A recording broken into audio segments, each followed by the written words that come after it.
Catherine most of all liked to work in the country, away from the hustle and bustle of the city, in the fresh air. She ran her own company. Sometimes she just needed to get away from her daily worries, to be alone with herself, and gardening helped her with that. Her husband Stephen was not very fond of working in the soil, but he understood her desire to be in nature. Everything he was entrusted to do in the house required the application of brute male strength: digging the garden, fixing something, chopping and fetching firewood. He accepted these weekly tasks and pretended to enjoy them too.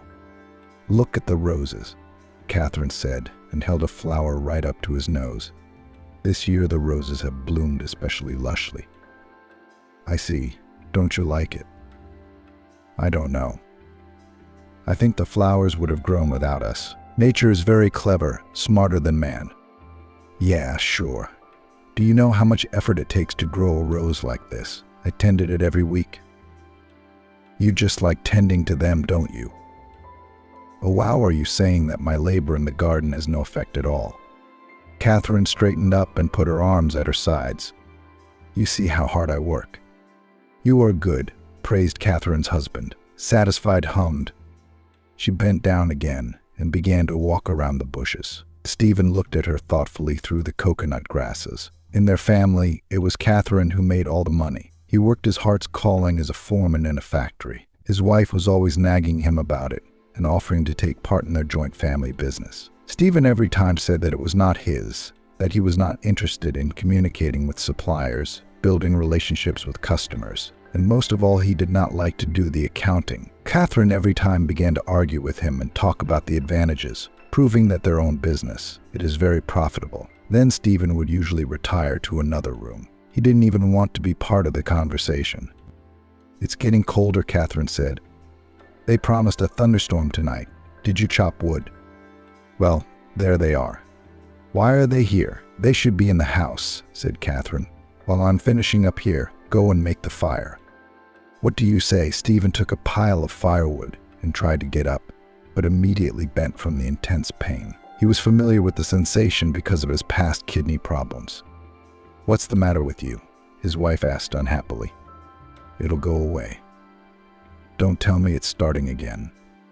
"No, it'll be fine. You remember what the doctor said. They did everything they could. If you have a seizure, no one's going to save you." "It's gone now," Stephen said.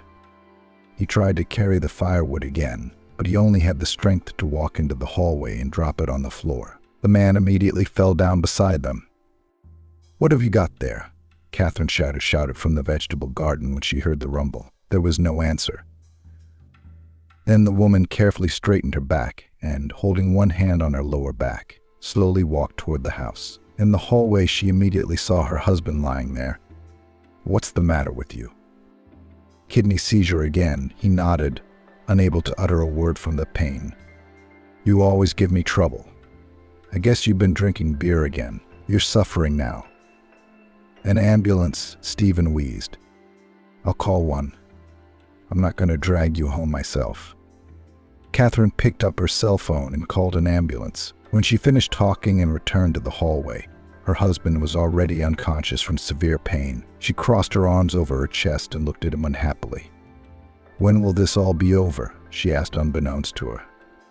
Stephen's health problems had long been a headache for her. He could go to the hospital for a month, and she had to work alone, and she had to take care of the household. Naturally, when he was discharged, he couldn't help her. But he needed care, and there were additional expenses for medicines and procedures. Doctors warned that they could only ease the pain of the seizures, but there was no way to cure his disease.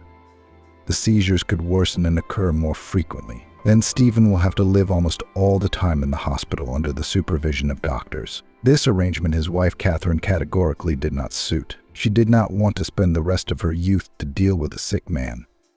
The ambulance arrived 20 minutes later. Stephen was loaded onto a stretcher and taken to the nearest hospital.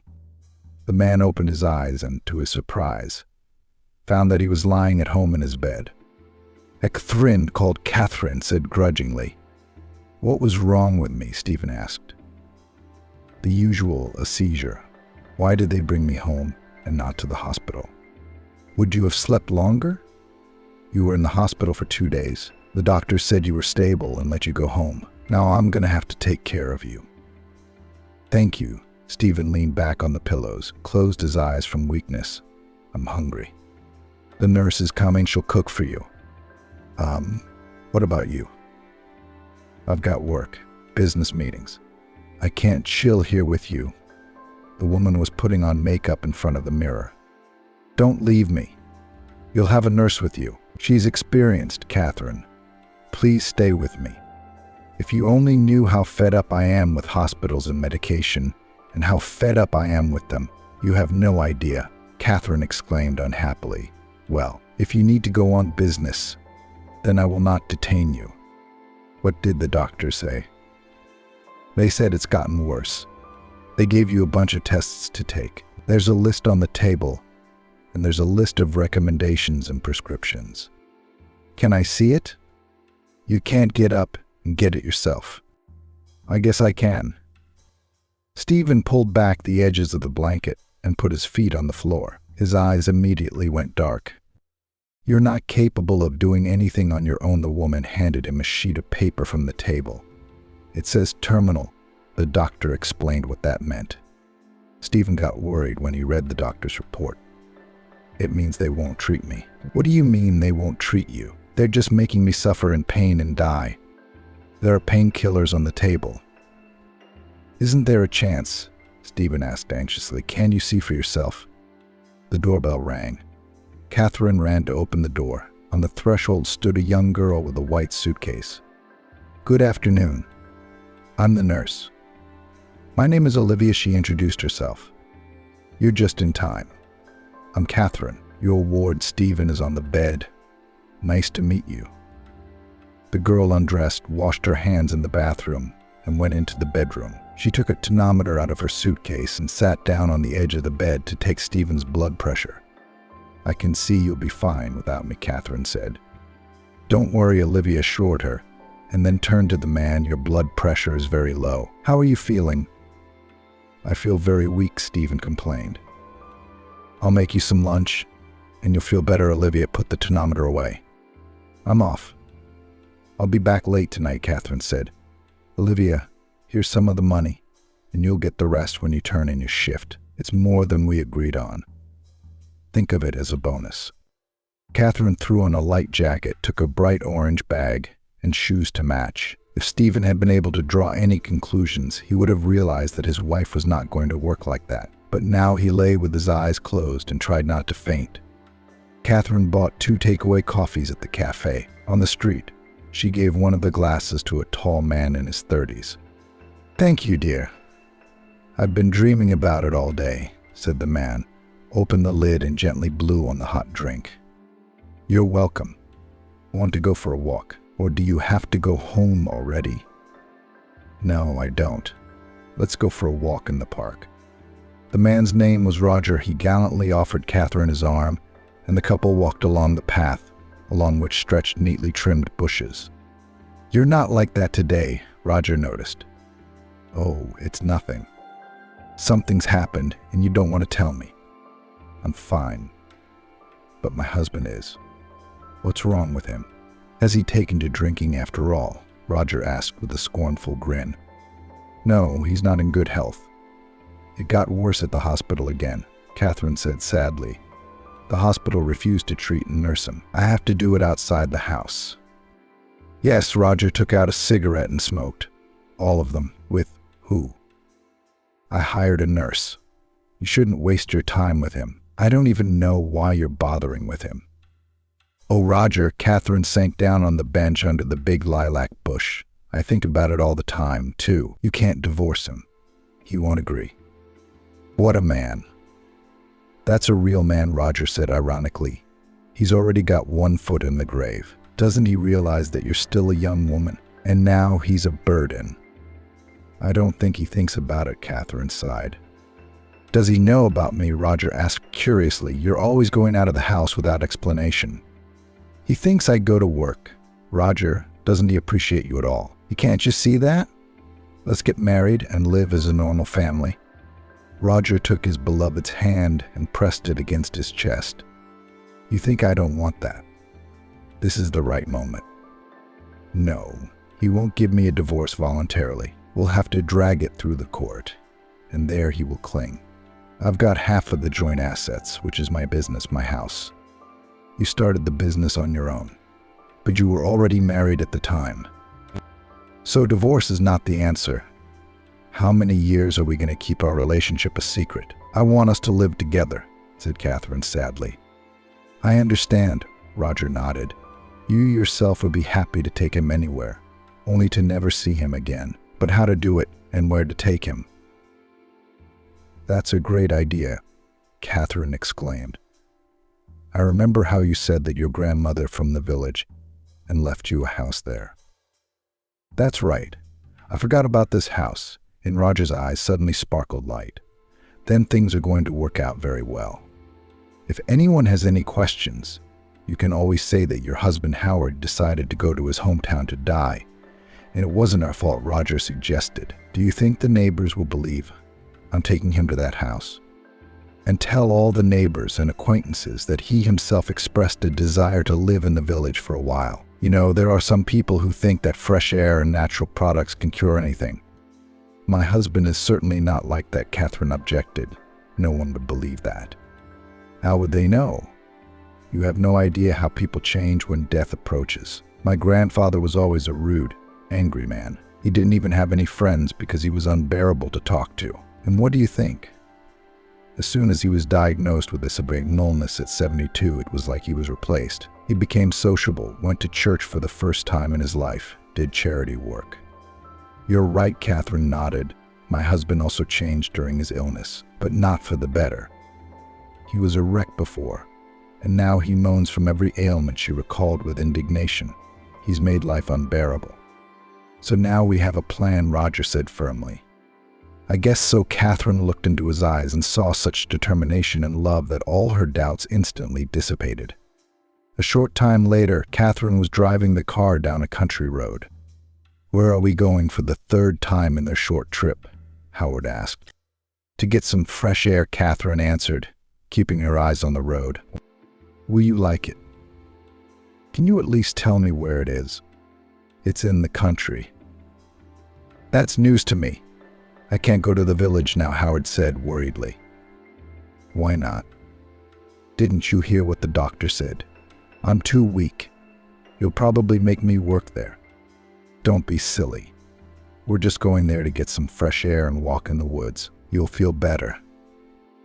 I'll feel better if we get home and I take my medicine on time, Howard said, rubbing his back with his hand over his kidney area. I can already feel it starting to hurt, Howard complained. I brought my medication with me. Let's stop and I'll drink them. And how much farther are we going to go? Be patient for a while, Catherine replied. They drove in silence. Howard was beginning to realize what was going on. His wife avoided making eye contact with him, and it was not her style to surprise him with tourist trips, but he was afraid to ask her directly. He already realized what a burden he was to her. Despite the growing pain, he didn't mention the pills again and decided to take it as it came. The car stopped outside a ramshackle wooden house with boarded-up windows. Doesn't anyone live here? Howard asked. My grandmother used to live here, but she died a long time ago. This house stands empty. I thought it might be a good place to live, answered Catherine. It looks very old. That's just from the outside. They unloaded some bags from the trunk. Catherine's husband followed her into the house doomedly. Of course, inside it was as dilapidated as it looked from the outside. The wooden floors survived and creaked nastily. The once white stove was covered with soot and dust, and cobwebs hung in the corners. It's a nice place to live, Catherine said, looking around, only if you clean it well and do a complete overhaul. Howard sat down on the sofa with difficulty, and a spring jumped out of it and dug painfully into his leg. Do whatever you need to do. You're leaving me here alone. I have to go to work, Catherine replied. So that's what I thought, Howard summarized. About what? I thought you wanted to get rid of me. Don't make it up. You'll be very well here. Catherine laid out her husband's things beside him on the sofa. Here are some warm clothes, and here's your medicine and some money. Catherine, aren't you ashamed? Why should I be ashamed? I'm doing what's best for you. You know I'm gonna die here. How do you get from here to the nearest hospital without a car? There's a perfectly good ambulance here, Catherine said flatly. We drove about 50 minutes from the city, Stephen said, his head downcast. If I get sick, they won't be able to save me in time. But I understand. No one wants to take care of a sick man when there is an opportunity to find a new, healthy husband, answered Catherine. I'm not going to look for anyone. I don't know what you're talking about. Yes, you do. I saw a man walking you home yesterday. He was a coworker of mine, and he kissed you just as a friend, Catherine justified. Are you following me? Well, that's your business. Stephen waved his hand and began to sort out his things. I realized that I'm no longer alive. Everything will be fine, Catherine patted him on the shoulder, and without looking him in the eyes, left the house. She got into the car and for a while watched through the window as her husband sat staring at the floor. Catherine was a tough woman, not prone to sentimentality, but now even she had something akin to pity in her soul. In order not to give in to her feelings, she started the engine and drove as fast as she could onto the road, leaving the village far behind. Stephen didn't know how many days he had lain on the bed, moving only to drink the medicine. Strangely enough, he felt no hunger. The man was barely conscious and in severe pain. He thought he was hallucinating because he heard the door to the house open and someone stepped inside. Footsteps sounded from the front door through the hayloft and stopped in the room. From the sound of it, someone had collapsed on the couch and was crying. Stephen couldn't tell if he was dreaming or if this was really happening. Was it really his wife coming back to take him home? He tried to get up, but immediately felt a sharp pain and collapsed back onto the pillows. All he could do was mumble helplessly. Who's there? A frightened voice came from the room. Not again, the man said. Stay back. I have a gas canister with me, a young female voice warned him. It's all right. It was me who went slowly behind the stove, answered the young village girl. Who are you, and how did you get here? Water, asked the man. All right, I'll get you some. But just try to trick me if you come at me from behind. I'm not responsible for myself. The girl, keeping her eyes on Stephen, went out into the hay, went to the well to fetch water. She scooped a mug from the bucket and returned to the house. The girl gingerly approached Stephen and held out the water to him. Here, drink. Help me, she said. What can I do? Stephen answered. She did not know how best to approach him, awkwardly lifted him by the shoulders and brought the mug directly to his lips. Come on, drink. It's hard for me to hold you back. Thank you, Stephen said after a sip. Where did you come from? Who are you? My name is Patricia, the girl introduced herself. Are you homeless? How did you end up in this house? Do you know it has a landlady and she can come here? I know, Stephen answered, panting with difficulty. Hand me those pills in the yellow jar. Why do you have so much medicine here? Are you sick a lot? Patricia handed him a pack of pills. Do you have any painkillers? Maybe I have some at home, but we're all healthy, so we don't keep much medicine. Where's the nearest pharmacy? About 60 kilometers, but it's hard to get there after the rain, she said. Are you in pain? She sat trustingly on the edge of his bed. Shall I send for a doctor? You don't look well. I can manage on my own, Stephen said. Where are you from? I live at the other end of the village. I got kicked out of my house. It happens a lot. I'm an orphan, and I fight with my stepmother over every little thing. She can even hit me. I have nowhere else to go. So I come to this house to cry alone. You're probably not interested in any of this. Poor thing, Stephen sympathized with the girl. But then he grimaced and clutched his back. What's your pain? Are you a doctor? Patricia asked. I may be uneducated, but I know a thing or two about medicine. Let me take a look at you. Patricia lifted his shirt and put her hand on the sore spot. Stephen almost howled in pain, but held back. She scrutinized his face, touched his temperature with her hand, and looked into his eyes. It's the kidneys, Patricia said in a matter-of-fact manner. I already know that, Stephen replied. Let me see. She took his hand and felt for a pulse. Then she looked at his veins. "You're in a bad way. You must be saved. Don't forget about me." "I already know I'm going to die," Stephen said. "Do you know that it's a sin to try to pass away voluntarily?" Patricia asked. "Look at you. You're probably 50 years old and you've got a lot to live for. Are you already calling for death? Or look, she'll hear you and come for me." Even the doctors at the hospital refused. "I won't refuse." Patricia stood up confidently and looked around. "You don't even have a kettle here. Then I'll get you one. You'll need plates and utensils. I'll be right back." "You don't need anything." Stephen held her hand. "Stay out of it. You're a young girl. You should be thinking about your life, not about how to save a hopelessly sick old man." "I've nursed more than that," said Patricia. "My grandfather was about to die, too, always complaining that he was in pain, clutching at his heart. But now nothing. He even found a new love." "You cured him." Stephen was surprised. "Of course I can do it. We had a teacher at the orphanage. She taught me everything. I've been living without medicine since I was a child. If something happens, I just go out into the field and pick medicinal herbs." "What are you talking about?" Stephen objected. "Look at all the medicines I have, and they don't always help me." "What are we going to throw those medicines away?" Patricia asked. "Don't you dare," Stephen exclaimed. "I'll be in pain here in no time at all. Maybe they're what you're suffering from?" "I'll be right back," said Patricia. The girl threw a handkerchief over her head and went out of the house. Stephen saw her go down the road to the other end of the village. And then suddenly she broke off and ran at full speed. Roger, Catherine's young lover, was enjoying his new residence. As soon as the woman had sent her husband to the village, he had immediately moved in with her. He liked that now there was no need to hide, and in addition, it was possible to successfully combine family relations with financial well-being. Catherine did not really want to immediately start living with a new man, but Roger promised that he would manage the household, and besides, she liked him very much. At first, she was unaccustomed to the fact that a man was courting her. Her ex-husband couldn't stand housework, so every time he cooked something, he thought he had done a great job and demanded extra attention for it.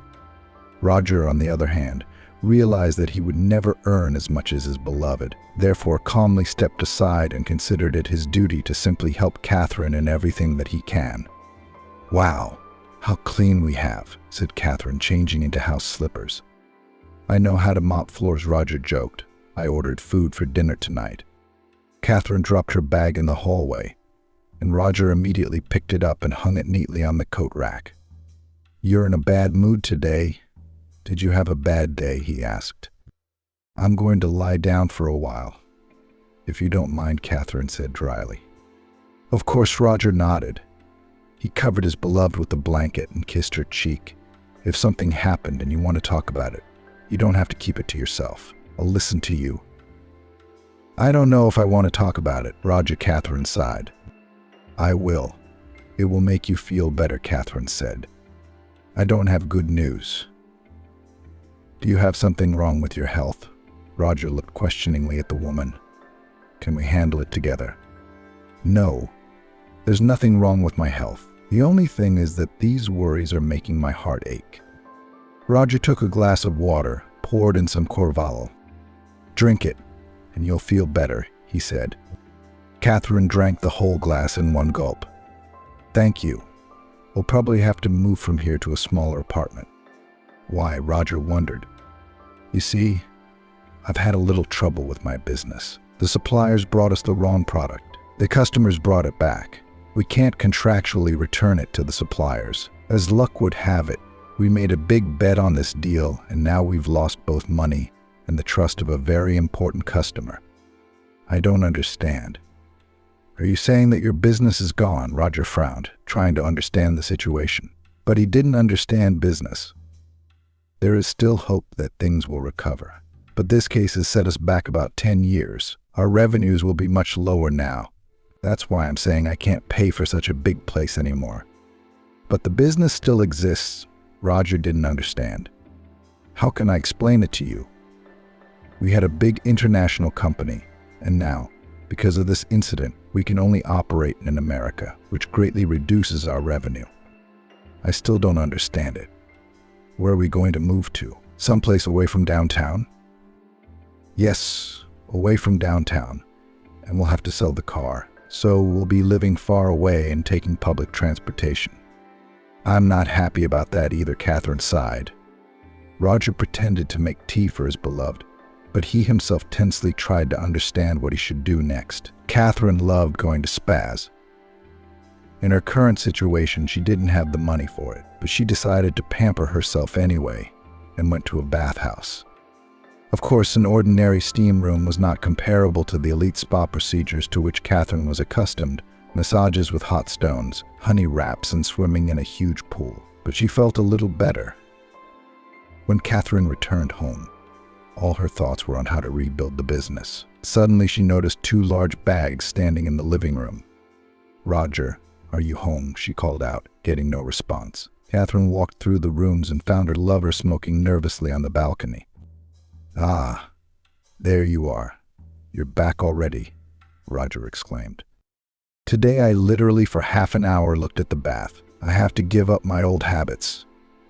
But that's all right. The important thing is that we have each other," said Catherine. "In about 5 years, I'll have the business back up and running. That's a long time. I'll already be 40, Roger said sadly and puffed on his cigarette. "So what? I'm already 42. "Exactly. But you've had a good life, and I haven't yet." "What do you mean you've lived? You think I'm going to die because of a bad day at work?" "I mean, you've had a lot of things in your life. You've lived in a fancy house, spent months in Hawaii. You have a beautiful car and very expensive clothes." "I do not understand where you are going," Catherine frowned, hugging her lover from behind. "I want to get all this too. Don't you understand why you need youth if you can't have everything you want, and you'll have it all too? But when you can start your own business too, I don't understand why you're still working where you don't get paid enough."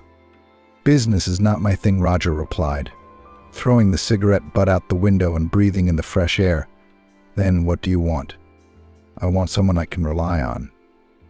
Do you understand?" "Frankly, I don't understand," Catherine frowned. "So you only wanted money and good living conditions from me?" Don't say that. I liked you as a woman."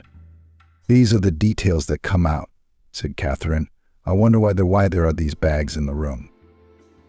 "My things are in them." "I can't go on like this," Roger replied. "Understand me? How exactly can't I do it anymore? Before you told me you were having business problems, you were happy and swore you were in love. So what's changed in the last 2 days?" "Everything has changed. I can't lie to you anymore." Roger turned to Catherine and took her by the shoulders. "I have someone else." "What do you mean?" Catherine was confused. "I fell in love, and I can't do anything about it. Not for a long time. I've only known her for a couple of weeks, and I've already decided to leave you for her." "You do realize that for your sake I sent my husband to die in the village?" Catherine shrieked. "I didn't ask for that," she shouted and threw his hands away. "And who was it who persuaded me that he was a burden to me? That he'd be better off outdoors? And that he'd be better off dying there? That's what you said. So now it's all my fault."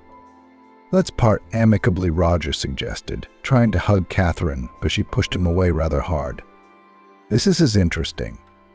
So when I'm a millionaire, you're handsome, car, you agree even to commit a crime with me. But as soon as I'm a simple woman who loves you, I don't need you." "It's not about money," Roger objected.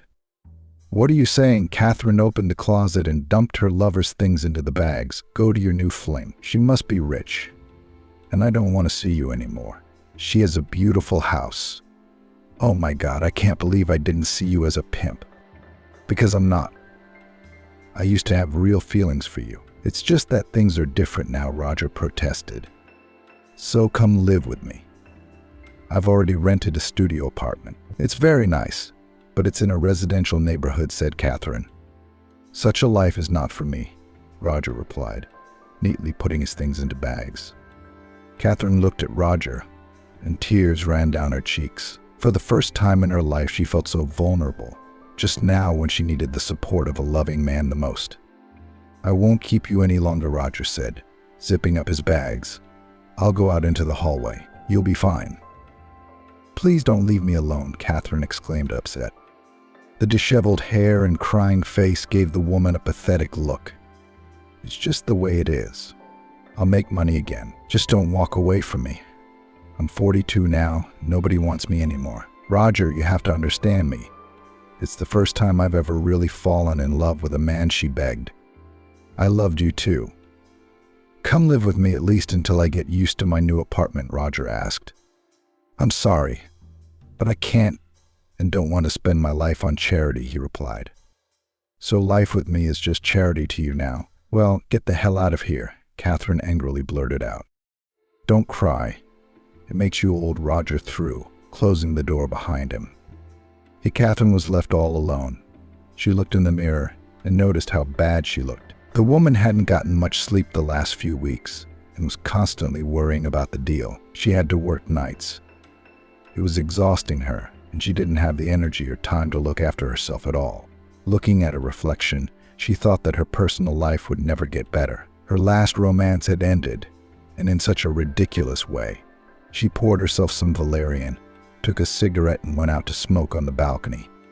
Stephen opened his eyes and suddenly felt awake. During the months of his illness, he had gotten used to the constant pain, but now he didn't feel it at all. The man moved his legs interestedly, reached the kitchen, poured himself a mug of water. He was still weak, unable to do anything around the house, so Teresa was always taking care of him. Is Teresa home? He shouted in a hoarse voice. The answer to him was silence. Leaning his hand on the chair, the man lowered himself gingerly onto the couch. Only now Stephen noticed that there were various field herbs hanging near the stove, and some of them were arranged in a bouquet. Would this girl really get him back on his feet? The man did feel better, but he had so little faith in his cure that even feeling better did not add to his optimism. Stephen looked out the window and saw Patricia next to some guy. Apparently it was her boyfriend. He walked the girl all the way home, and Stephen overheard their conversation. Do you live here now? The boy asked. Yes, and it's better than home. Can I come in? Patricia said. You don't have to. People will see, and what will they say? What do I care what people say? I'm going to marry you. Let's just come in and have some tea. We can't. You don't live alone. The guy frowned. There's actually one person living there. I'm nursing him back to health. Why is he living there? Send him to the hospital and come live with me. I can't. The hospital won't help him. So, if he dies, he'll go to the hospital. Do you really choose to take care of a dying man instead of having a family life? Is he a relative of yours? No, he's just an ordinary man.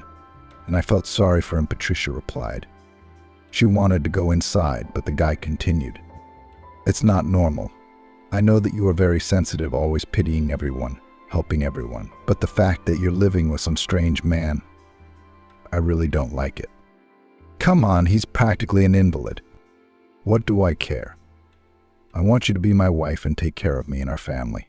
I'm not your wife yet. Maybe you just don't want to marry me. I do. But I want to help this poor man too. He's been through something in his life that I can't just leave him. You know what? I'm done. It's either me or him. Are you crazy? You realize he's a stranger to me. I love you and I plan to build a family with you, the guy said. I understand that very well. You seem to be confused. The young man turned around to leave. Wait, Patricia grabbed his sleeve. This conversation is over. No, wait, I choose you. Then stop going to this house. Give me a couple more days, the girl begged. I'll just leave him food and medicine. Why can't you forget about him? Maybe you have something more than a cure there. You won't even let me in. And how can you blame me for this?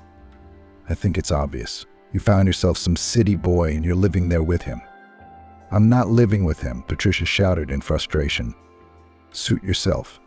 But there are rumors all over the village. What rumors? Everyone saw that some man was brought there in an expensive car. I didn't see it. We were fighting with my stepmother at the time. What do they say about you in the village now? They say you're going to marry him. That can't be true. You should have seen him. He was barely alive when I found him. What difference does it make? He's a man. All right, here's the deal. If you stay in this house again tonight, I'll assume the rumors are true and we're done. Wait, give me a couple more days. I'm done. You're staying out of the house tonight, or will I never see you again? And I'll break off our engagement. Okay, I hear you. Patricia lowered her head.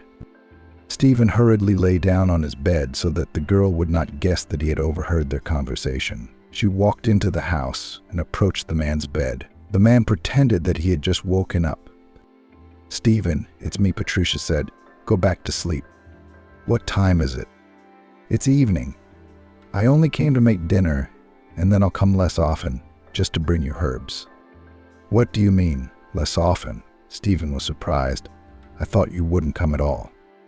If I don't help you, you'll die here, said Patricia. But what about? What? I thought you were going to leave me here. You overheard our conversation, Patricia guessed. No, I just thought, how much longer can you take care of an elderly stranger? You're young. You probably have your own personal life and I'm interfering with it. But don't think about it. The most important thing is that you get well. Stephen tried to stand up, but he couldn't. You don't have to work so hard. You'll be fine. I've changed my mind. I'll come to see you as often as I used to. I'll cook for you and make compresses. They seem to be helping a lot. Patricia, let's be honest. I'm beyond cure. You don't have to waste your youth on me. Don't be silly, said the girl and took the basket. I'll go and get some new herbs and make you some in the morning. If you want to eat, I left some soup on the table. Are you a holy man? Come on, don't be silly. I just cooked it for the household and brought you a plate. Good night. Patricia closed the door behind her and left. Stephen leaned back on his pillow and thought about how he had made life difficult for the girl. After thinking for a bit, he waited until nightfall, pulled himself together, and got out of bed. No, Patricia, I won't let you ruin your life for an old man like that. How happy she will be with this young man. With these words, he left the house and headed for the woods. As luck would have it, it began to rain rather heavily. Stephen was lying in the bushes, leaning against a large rock covered with moss. He began to feel the pain in his kidneys again, which throbbed all over his body and pulsed straight to his brain. But he continued to lie on the cold ground, exposing his face to the rain. At one point, he thought he heard someone walk into the bushes. The man heard mushroom pickers echoing somewhere far away. Not wanting to be found and rescued, he got on all fours and crawled deep into the forest. In helplessness, Stephen collapsed in the middle of the clearing and closed his eyes. He called for death, but it never came. Suddenly, he heard another rustle and opened his eyes. The man was stunned at what he saw. A few steps away from him stood the wolf and looked into his eyes. Stephen tried to get to his feet, but from weakness he could only crawl back and pressed his back against a tree. Here comes my death, he thought. I'd rather die of a wolf than of disease. Come on, pounce. Stephen spread his arms and closed his eyes. A few minutes passed, but nothing happened. He opened his eyes and saw the wolf standing right in front of him. Then didn't you come here for me? Stephen asked. The wolf stood there without moving. Stephen looked closer and saw that the predator had a huge trap hanging from one paw. The wolf whimpered softly. Only now I noticed that the animal looked at me not with rage, but with a silent request in its eyes. Let me help you, Stephen said, and crawled gently over to the wolf. So you're pregnant too. What a strong trap. How can we open it? The she-wolf couldn't answer, just looked at him without taking her eyes off him. Nothing. We'll figure it out, said the man. He tried his best to open the iron jaws of the trap, but he failed. Stephen looked around and found a strong stick. This is going to hurt a little, he warned. Stephen slipped the stick into the trap and pushed down on it as hard as he could. The she-wolf howled in pain, but after a few seconds the trap opened, and she pulled out her bleeding paw. That's it, Stephen said, trying to catch his breath. Let me bandage you up, or you'll get an infection. He tore a sleeve from his shirt and carefully tied it around the animal's paw. That's it. Go home. After expending the rest of his strength, Stephen lay down on the ground and fell asleep. What was his amazement when he woke up at dawn and saw that the she-wolf was still sitting next to him. "What are you doing?" "Go home," said the man. The she-wolf got up and went into the bushes, but then immediately returned. She looked at Stephen and poked her nose into his shoulder. "Do you want something from me?" he asked. The she-wolf gently took him by the surviving sleeve with her teeth and dragged him somewhere. "Do you want me to follow you?" "Did one of your relatives fall into the trap too?" Stephen joked. He got up on woozy legs and followed the she-wolf. After walking about 100 meters, she stopped and started digging in the ground. "What have you got there, wolf?" asked the man. She looked back and forth at the ground, then at Stephen, and continued digging a hole. With a big paw. "There's something buried here. Let me give you a hand." The man took a stick and started digging with the she-wolf. They dug a pretty deep hole. Suddenly something shiny appeared from under the ground. "What is that?" Stephen was surprised. He dropped the stick and began to clean the object with his hands. Some kind of box.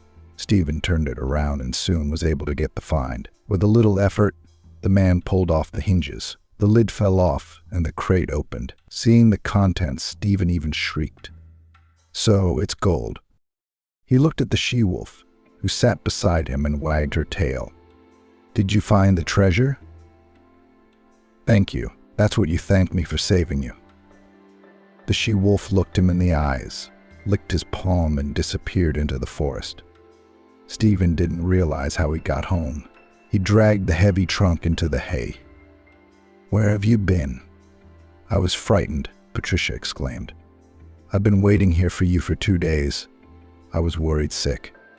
"Why did you come?" "I promised you that I would be looked after." "I told you not to come," Stephen replied.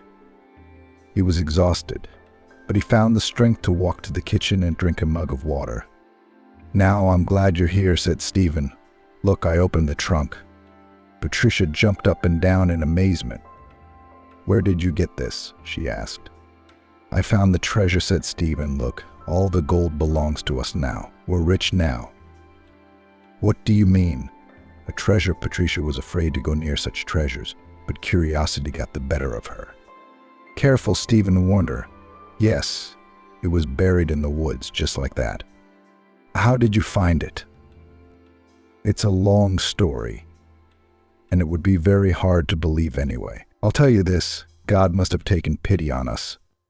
"You're very rich now," Patricia said with admiration as she looked inside the chest. "Are you rich too?" Stephen asked. "What are you talking about?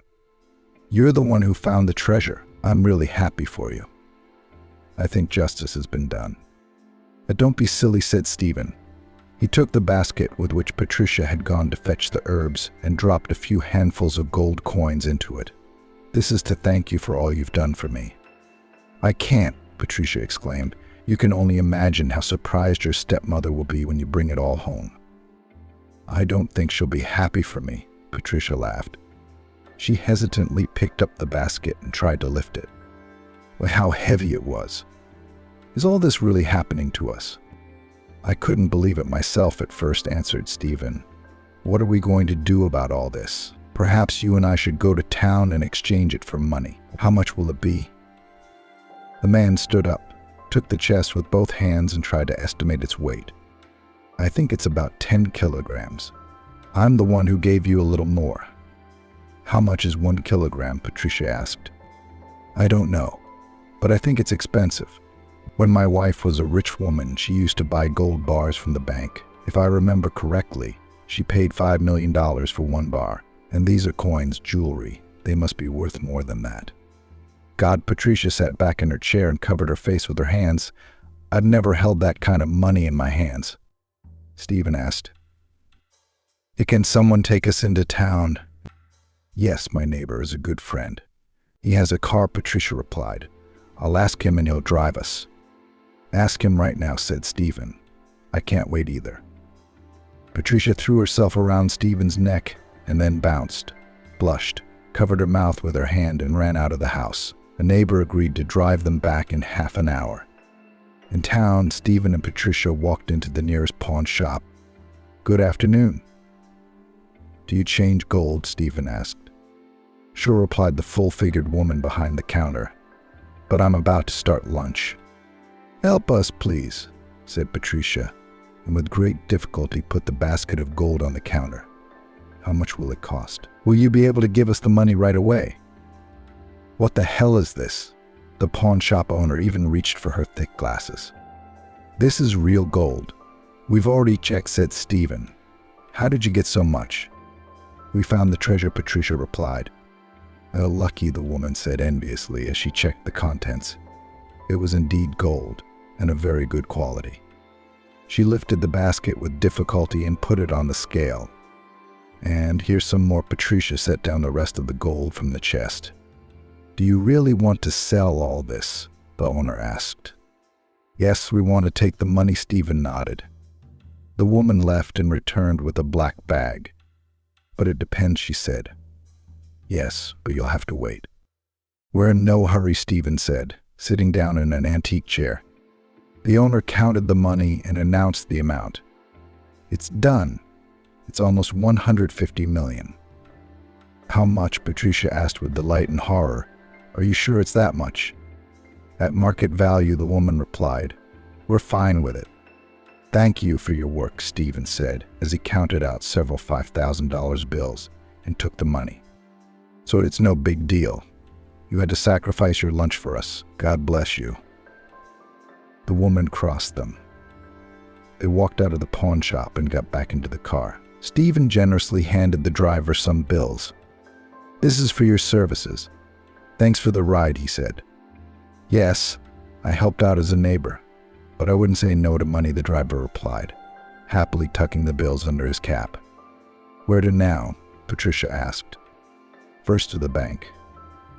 It's not safe to walk around the village with that kind of money, and then we can celebrate in a restaurant," Stephen said. "That would be great," exclaimed Patricia. "Ouch," said Stephen suddenly, grabbing his lower back. "Does it hurt?" "It'll go away. It doesn't matter now. If I die, I'll bequeath all this money to you," he said to Patricia.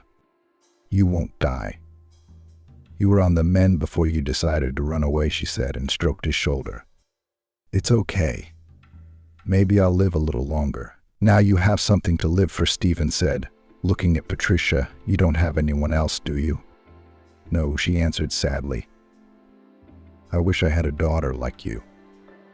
"What are you talking about?" Patricia said, tears streaming down her cheeks. "Did God send me a father and me a daughter?" They hugged each other tightly. The driver lit a cigarette, started the car, and drove towards the bank. Catherine walked around her huge summer house. Things were going badly in her business, and she had to sell off the property. How much money and effort had she invested in fixing up the dacha? Now the woman was waiting for the buyer to arrive and they would formalize the deal. A white Mercedes stopped at the gate. A well-dressed man and a young girl got out of it. "Good afternoon," Catherine said affably. Suddenly she was startled to recognize in the man her ex-husband Stephen. "Stephen, what is the meaning of all this?" she asked. "Good afternoon," coldly greeted her man. "So you are the buyer?" "Yes, my daughter and I want to buy this cottage," he answered. Catherine glanced at the girl dressed entirely in white. Patricia held in her hand an expensive handbag made of good leather. "When did you have such an adult daughter?" Catherine asked in surprise. "We are related recently," answered Stephen. "You mean that all your married life you hid from me that you had children?" "I adopted her," he said, and strode resolutely through the gate and into the garden. "It's as lovely as ever, and the price is right." "Don't you have enough money to put on a clown show?" Catherine laughed harshly. "I have the money. At least enough to buy this lot and the house." "How much are you asking?" "10 million, said the woman, thinking that such a high price will scare away the man. But Stephen only smiled and took a wad of money out of his pocket. "I can pay cash." "That can't be." Catherine took the money and texted it for Light. "It's real. You didn't think I'd cheat you, did you?" "Wait a minute. It's probably a surprise to you that I'm alive at all, isn't it?" "Don't say that," Catherine asked. Why not? It's the truth.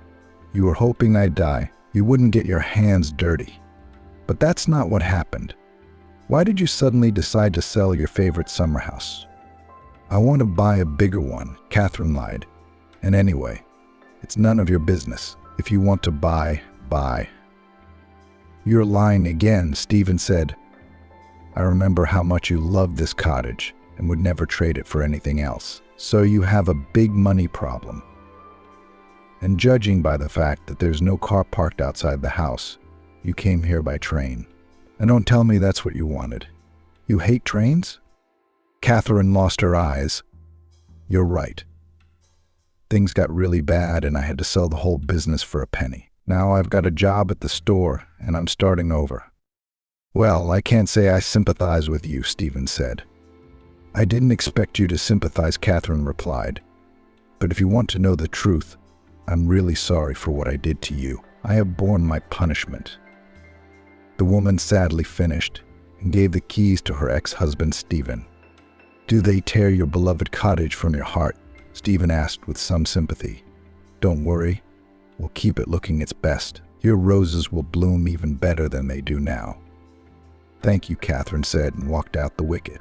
She closed it, took one last look back and walked towards the station. She was starting a new life now. A life she deserved.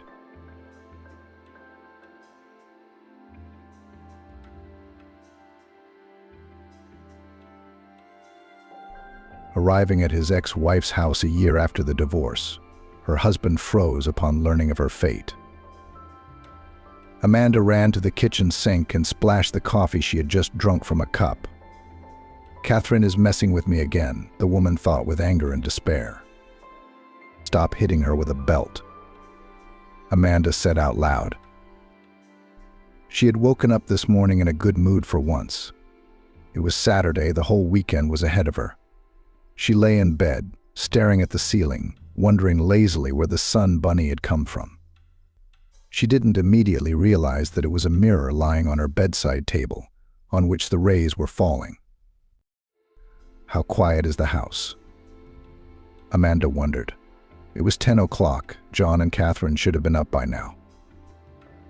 She planned to go to the mall and buy herself the pants she'd been eyeing on the store's website for a while, and pick up some clothes for her stepdaughter.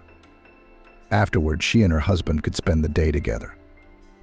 Amanda turned on her side and saw a note from her husband gone on business, urgently summoned. But John won't know when he'll be back, she thought. Why does he have to be the one to be pulled on weekends? If the boss himself had traveled like this, he would not have sent others. Her husband was the deputy head of a large construction firm. He often personally traveled to the sites, including on weekends. This dampened Amanda's mood a little, but she tried not to give in to sadness.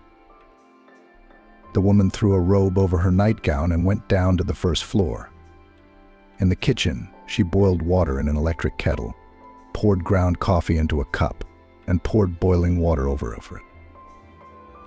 John wouldn't fail to remind me that there's a coffee machine in the house, Amanda smiled. But it was nice to be able to make coffee the old-fashioned way, like when I was a student.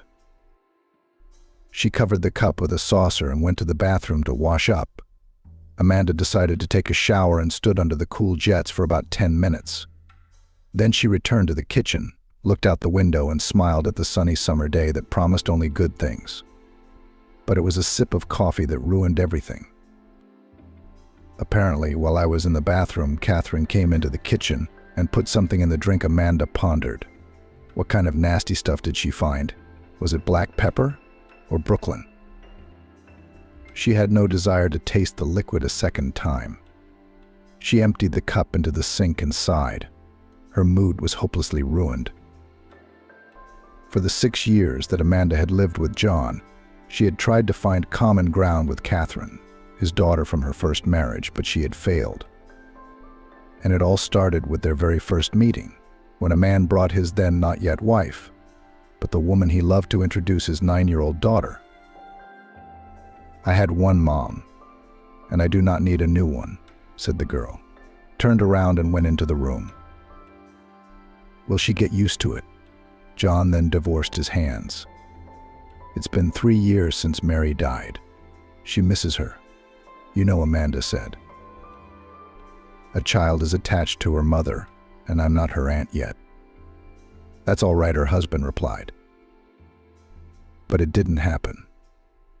When the woman offered to go with the girl to the children's park to spend time together and get acquainted, she seemed happy at first, but then throughout the walk was terribly cranky. I'm dizzy. I feel sick. I don't want to feed them and I don't want to eat myself. I don't want ice cream either, she refused even her favorite treat. John and Amanda were a little confused by her behavior, so they came home and tried to have dinner together. My stomach hurts, Catherine said, and retreated to her room. So it went on. The girl perceived the new woman of the father exclusively in the bayonet. The man, on the contrary, only dreamed of meeting a new love after several years of lonely life after the death of his wife. So smart and beautiful, he said of Amanda. And they met in a public restroom at the train station. It's a shame to tell this story, the woman laughed later, recalling the situation. But she was not laughing then. In February, she came from her district center to the big city, where she found a job. The bus ride took her only 2 hours, so there were no sanitary stops. By the end of the trip, Amanda had a terrible urge to go to the bathroom. She jumped out of the vehicle and almost ran to the bus station building, but ran into a closed bathroom door. The restroom was closed for repairs, the note on it said. The nearest one was in the train station building. What the hell is this? The woman exclaimed in frustration. But there was no way out, and she hurried toward the train station, which was nearby. To get there, she had to pass through a small square, then go down into an underground passage, where people in a hurry were also pushing and literally stepping on each other's heels. God, couldn't the stations be connected somehow? Many people change from train to bus and vice versa, she muttered to herself. She was sweating in her down jacket from the fast walk. Strands of her brown hair were poking out from under her hat, and the suitcase she was dragging behind her looked like it was going to tear her arm off. Already barely tolerable, Amanda walked into the building and saw the huge lines. The women's restroom. And it's in a train station. However, the toilet is working. One of the people standing there was indignant. There were no people in front of the men's. Amanda, disregarding propriety, opened the door, saw a vacant stall and ran in without thinking. The woman slammed the door shut behind her with a jerk and finally went to the bathroom. Whoosh, she sighed in relief and smiled. That incredible feeling of relief. And then she saw that she hadn't closed the latch on the stall door. But it didn't matter, because luckily no one was trying to get in from the other side. The woman pushed the handle and pushed the door open to get out. But it wouldn't open. The handle didn't go all the way down. Amanda jerked on it some more, but to no avail. What kind of bad luck is this, she said aloud. Madam? Came a voice from the next stall. A little surprised to hear that woman's voice. But do you need help? Very much, Amanda ventured, embarrassed. I think the lock's jammed. The knob won't budge. Just a second, she heard the sound of water running from the stall. Okay, now my hands are blistered. I'll think of a way to get you out. Amanda heard the sound of water running from the faucet, then the sound of a zipper being stretched, and then some rustling. Found it. The man said cheerfully. He started picking something in the lock, and after a minute he swung the door open. And here I am, saving the princess imprisoned in the tower, he joked, holding a screwdriver. Yeah, Amanda smiled. A good princess upset with the press in front of the toilet. You're a fine lady. The man winked at her and she admired his brown eyes. Dark-haired, handsome man.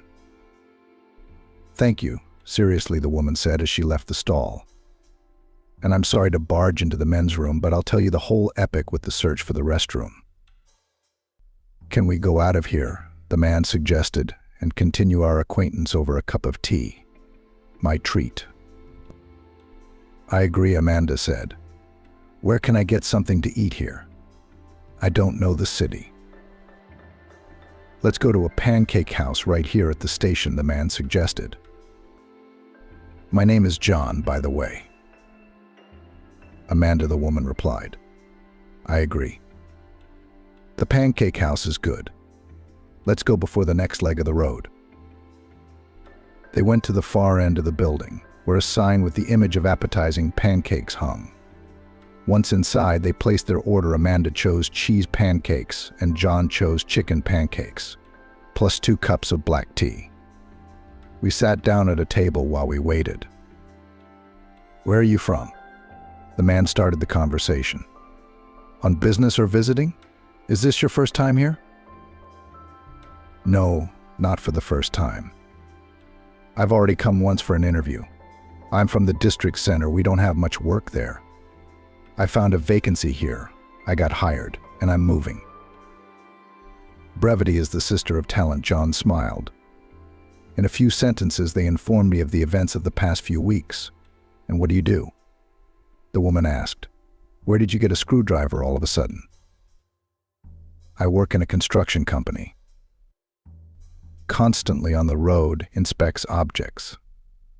I accidentally picked up a screwdriver at the construction site after checking the fasteners. I found it on the train, called my colleagues and told them that I would bring it back the next time I visited them.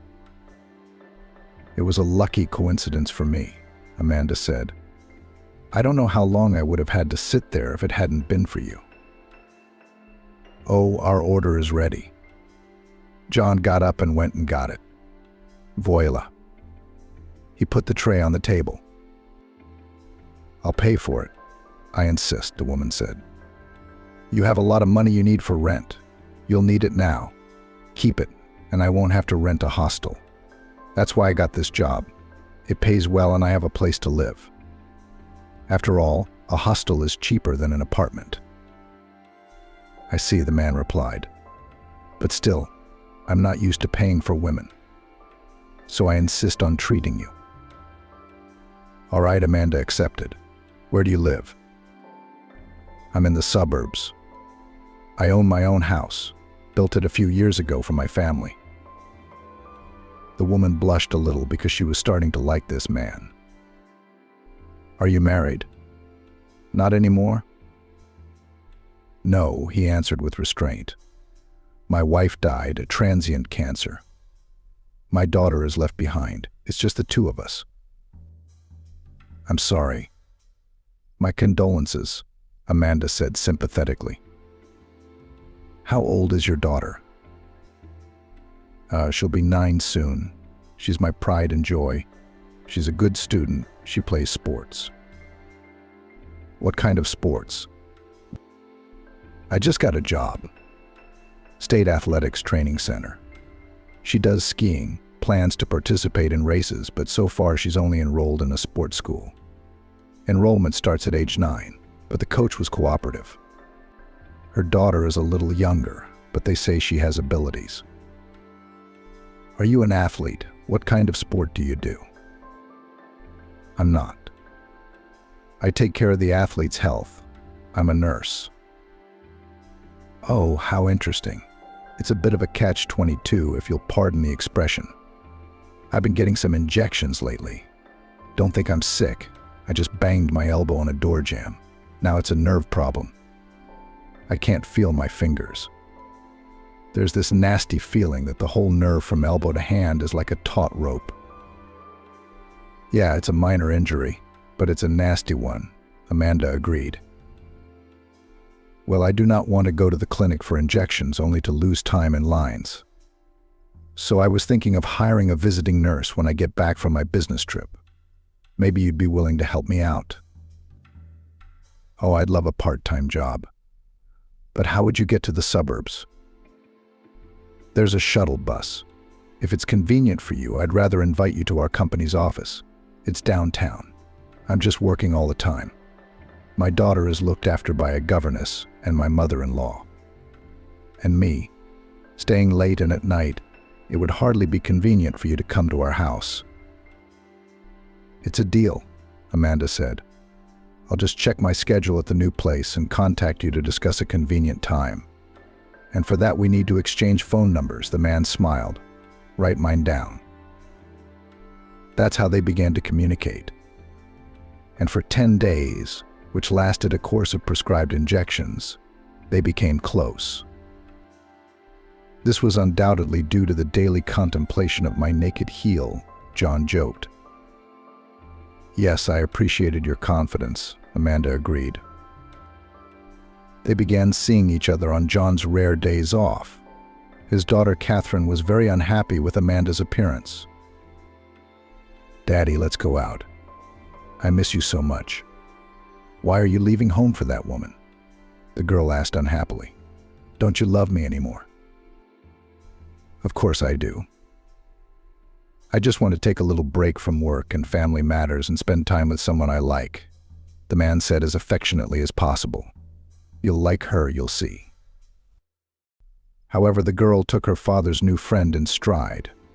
John and Amanda did not give up hope that the girl will eventually change her mind. But that didn't happen. After the first meeting and a trip to the park, they tried to go to the movies together, but Catherine again only frowned, showing that she was not interested in everything that was happening. "You know what I suggest?" John suddenly suggested to Amanda the next day. "I think if we all live under the same roof, Catherine will realize that we're serious, and she'll soften up on you." "I don't think it's time yet," Amanda shrugged. "Maybe we should wait." "Why wait until we're old? I want to live a full life with my family now, not put everything off for the future," the man insisted. The woman agreed, even though it seemed like a bad idea to her still only a few months after meeting him. She gave up her dorm room and moved in with John. Catherine took this fact with unexpected calm. A week later, Amanda realized why. "Honey, my childhood friend Charlie is coming to visit us on Sunday," John said on Friday. "He lives in another city and wants to show his fiancée his native New York. But he wants to meet my fiancée too." He hugged the woman and kissed her. "And I'm already in bride status," Amanda smiled as she returned the kiss and also hugged the man. "Of course I'm an honest man and I always marry the ones I love," John jokingly assured her. "If that can be considered a proposal, then I'm in," Amanda said. "That's just in case," the man said affectionately. "We'll talk about it later." On Sunday, Amanda woke up early. She set the alarm clock for 8 because it was going to be an active day. She had to feed the guests breakfast after the road, then walk around the city, show the sights to Charlie's fiancée, and in the evening have dinner at a restaurant. Amanda really wanted to make a good impression on the people close to John. "Now we'll have a quick coffee," she thought as she looked at the sleeping John. "Then I'll do breakfast, and closer to their arrival I'll do my makeup and hair." With those thoughts, she stood up and reached for her glasses, which were on the nightstand. The woman had poor eyesight, so she wore contact lenses for work and other occasions when she left the house. At home, she wore glasses. Now Amanda was running her hand over the surface of the nightstand, trying to find the glasses, but it was as if they weren't there. "That's odd," the woman thought. "Maybe John moved them. But why? And I don't want to wake him up." She got up, bent over to the nightstand, trying to see what was on it, then squatted down and ran her hands across the floor, deciding that the glasses might have fallen there. Amanda then looked for them everywhere: on the nightstand at John's side, on the dressing table where her makeup was, and on the windowsill. But the glasses were nowhere to be found. "God, I threw away my contact lenses yesterday," remembered the woman. "How am I going to get ready for the guests?" John was supposed to buy the lenses. Later in the morning, he was going to meet the guests at the train station and could stop at the optician's on the way. For now, without lenses or glasses, Amanda was effectively paralyzed. She couldn't cook, she couldn't clean the house. The feeling of helplessness made her cry. What happened? John woke up. Upon hearing what had happened, he said he would go get the lenses right away. John, at 8 a.m. on a Sunday morning, where's the optician open? Amanda sighed. I'll find out which store opens first, the man said soothingly. In the meantime, you try to relax. Amanda went back to bed, since she couldn't do anything anyway. John picked up his phone, went online, looked for the nearest optician open from 9 o'clock, and started to get ready to go. Let's listen to some music, he said, handing Amanda a small player. It helps me on business trips when I get tired of looking at my phone on the train. Amanda put on the headphones, turned on the player, and closed her eyes. John was right, the tunes distracted her, and it didn't seem so bad that she wouldn't have time to do her hair as she'd planned. The most important thing for her was to feed her guests. I'll have to do without baking. I won't have time, she realized, and began to rethink the menu. Half an hour later, John returned. Amanda put on her lenses and finally went to wash her face and then to the kitchen. To her surprise, there on the windowsill were her glasses. John, how did they get here? She asked in amazement to the man who had entered next. Did you leave them here? He laughed. You've ruined your own mood this morning. I'm sure I didn't put them here. Why would you? How would I have gotten to the bedroom without them? Well, maybe you're tired. Took them off, left them on. The man shrugged. But Amanda was sure she couldn't have done such a thing. She had a bad suspicion in her head that she decided not to voice for the time being. In a couple of hours, the guests were to arrive, and she didn't want to meet them with a scandal and without food, so she started cooking. The rest of the day went according to plan.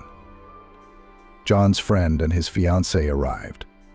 Everyone liked each other and had a good time. Even Catherine, who had been taken for a walk around the city, seemed to be in a good mood. Maybe I'm imagining things for myself, thought Amanda, observing the girl's behavior. But after a few more days, she became convinced of what she already suspected. The child began to constantly do small nasty things to her, then hide something, then in the yogurt spilled cereal, then throw shoes. Amanda just kept quietly tidying up. After one of the first incidents, she tried to inform John about his daughter's antics, but the response was not what she had hoped for. John, do you really believe I would do such a thing? For some reason, Amanda led the man into the living room where her underwear was strewn across the couch and chairs. Why would Catherine do such a thing? He said indignantly. Because she doesn't like me. This isn't the first time she's done something like this. Remember the stories about the glasses? I don't know why you're snapping at her.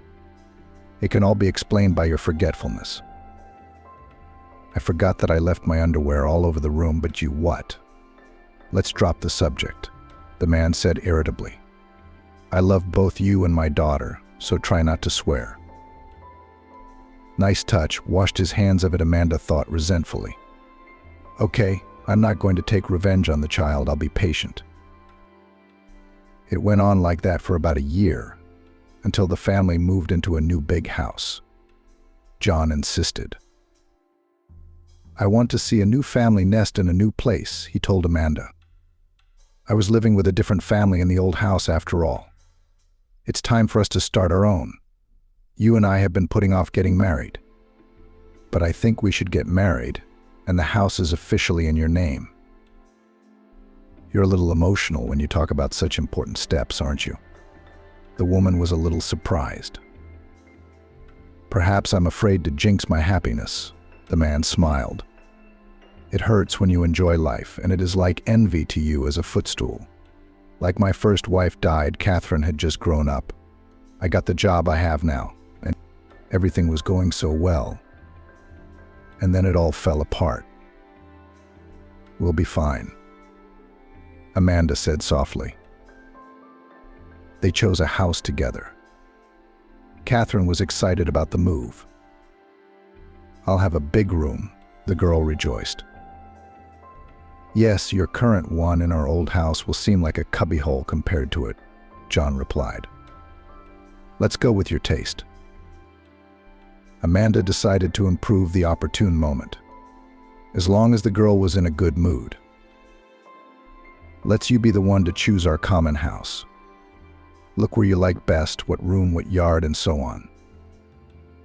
Okay, Catherine agreed cheerfully. John silently took Amanda's hand and discreetly stroked her fingers in appreciation.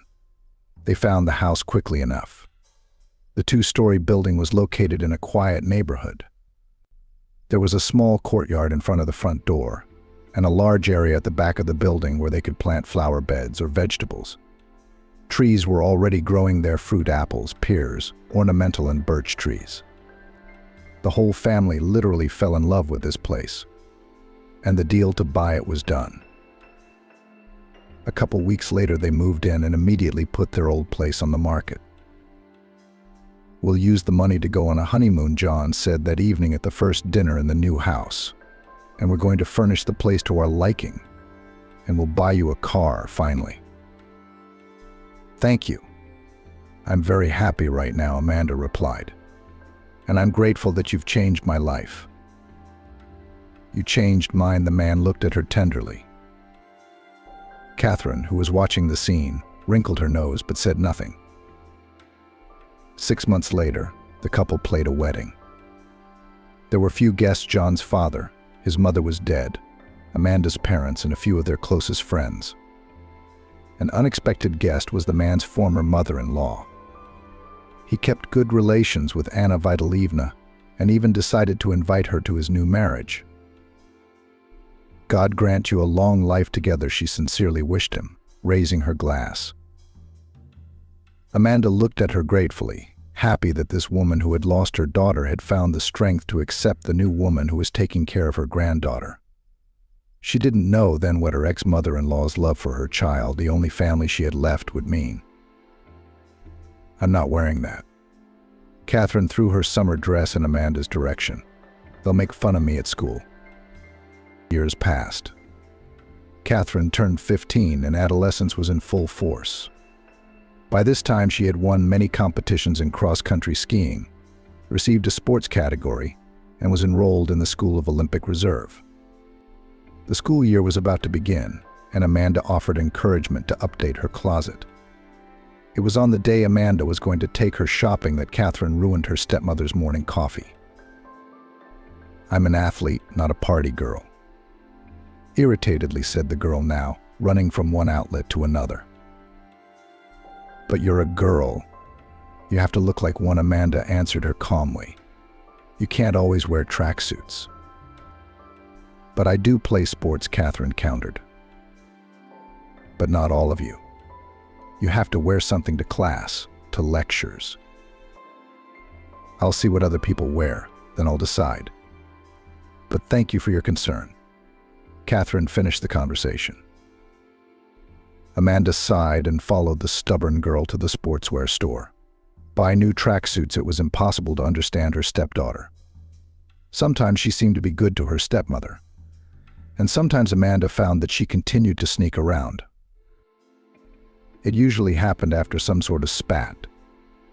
"I wonder what she'll come up with tomorrow," the woman thought curiously, waiting for the girl from the fitting room. "Will she put something in my coffee again? Will he delete my files in my laptop or throw out something worse?" But surprisingly, there were no consequences. Despite the disagreement at the store, the girl hadn't gotten back at her stepmother in any way. Amanda had really hoped that the simmering conflict would die down on its own when Catherine entered college and moved into the dormitory. But John insisted that his daughter stay at home. "I know what goes on in these dormitories," he said. "I don't want you wasting your time hanging out instead of studying." At that moment, Catherine and Amanda finally shared something in common: disappointed facial expressions. Both had hoped to see each other less often. "Oh well, I'll wait for her to get married," Amanda thought with bitter irony. The everyday life dragged on. Everything went on as usual. John often went on business trips. Amanda worked as a nurse. Catherine was at college until late in the evening. A phone call interrupted the routine, and in December, disaster struck. "We can't find your husband," Amanda got a call from the college that afternoon. Your little girl has been seriously injured. She's in the emergency room." Amanda didn't remember taking off work and calling a cab. Despite everything, she loved this girl, even though she didn't reciprocate. She ran to the emergency room and learned that Catherine had a displaced tibia fracture and was being prepped for emergency surgery. "Do you need parental consent?" The woman asked the young doctor who admitted Catherine. "Her father is now in another city, and I did not adopt her. Can I give permission?" "It's okay," the doctor replied. "At 15, she can consent to surgery on her own." "Okay," Amanda said, confused. "So it's bad. What's the prognosis?" "I'm not an attending physician. I just examined her and referred her for surgery," the man replied. "Talk to a specialist later. All I can say is that this type of fracture is complex, and rehabilitation after it is very long. But she will not be disabled. She's an athlete." "Let's hope not," shrugged the doctor. "Understand, everything will be clear at the operation depends on how well the specialist will be able to assemble the bone. I really can neither scare nor reassure you." "It's fine now." "I'm sorry," Amanda said. "Wait until the surgery is over. The doctors will come out and tell you everything at once." The woman went to wait in the lobby of the clinic. She tried to call John, but he didn't pick up. Maybe he's in negotiations, Amanda thought, even though it had been hours already, and no one still couldn't reach him. How worried is he going to be, poor guy? I guess I can't understand these parental feelings. After all, it's not like I don't have kids. Her thoughts jumped to the unpleasant history of their attempts to have a child. Amanda and John had thought about it a couple of years ago, when their life together had settled down. They were in their early 30s, and the chances of having a baby were quite high. However, Amanda was not able to get pregnant. They had undergone numerous tests that showed the couple to be perfectly healthy. "There are such cases," explained the fertility doctor. "There may be something going on due to nervous tension, and the body doesn't want to get pregnant in a stressful situation of the stressors." Amanda could only remember her relationship with her stepdaughter. Otherwise, she and John had a calm, measured life without upheaval. And it appeared that, ironically, she was unable to have a child because of the presence of another child in her life. Her nervous thoughts were interrupted by a phone call. It was John. "Oh my God," he said, horrified to hear what had happened. "I'm on my way. I'll be there tomorrow. Take care of everything, please." The girl was operated on immediately. The doctor came out to Amanda and said he was satisfied with the result. Catherine was coming out of anesthesia, and the woman was told that she could visit her tomorrow. Amanda went home. "It's unaccustomedly quiet here," she thought as she entered the house. Amanda went to the bedroom, and from her worry she powerlessly sank down on the bed and fell asleep. It was as if everything went well from there. Catherine was discharged, being warned that she would have a cast for at least 2 months. The girl was very upset because she missed classes and was basically very limited in movement. She sat at home, read a lot, and watched movies. "You look so downcast," Amanda said, looking at her daughter. "What do you want?"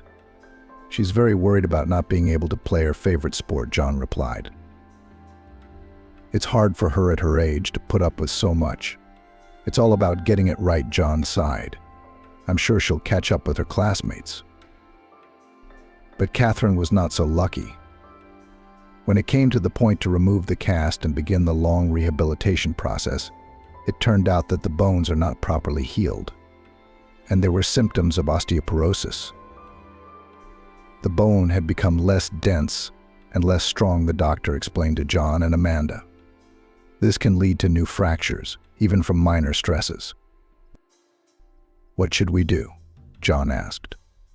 His voice trembled. "Treat it. First, we have another operation as soon as possible, and then take special drugs to stimulate bone formation. The endocrinologist prescribes them." "That's good. Who do you recommend?" clarified the worried father. I would recommend treatment abroad. There are good clinics in Germany, but it will be expensive, you understand. We'll find the money, John replied calmly. They drove home depressed in Amanda's car. The woman was driving. John and Catherine sat in the back.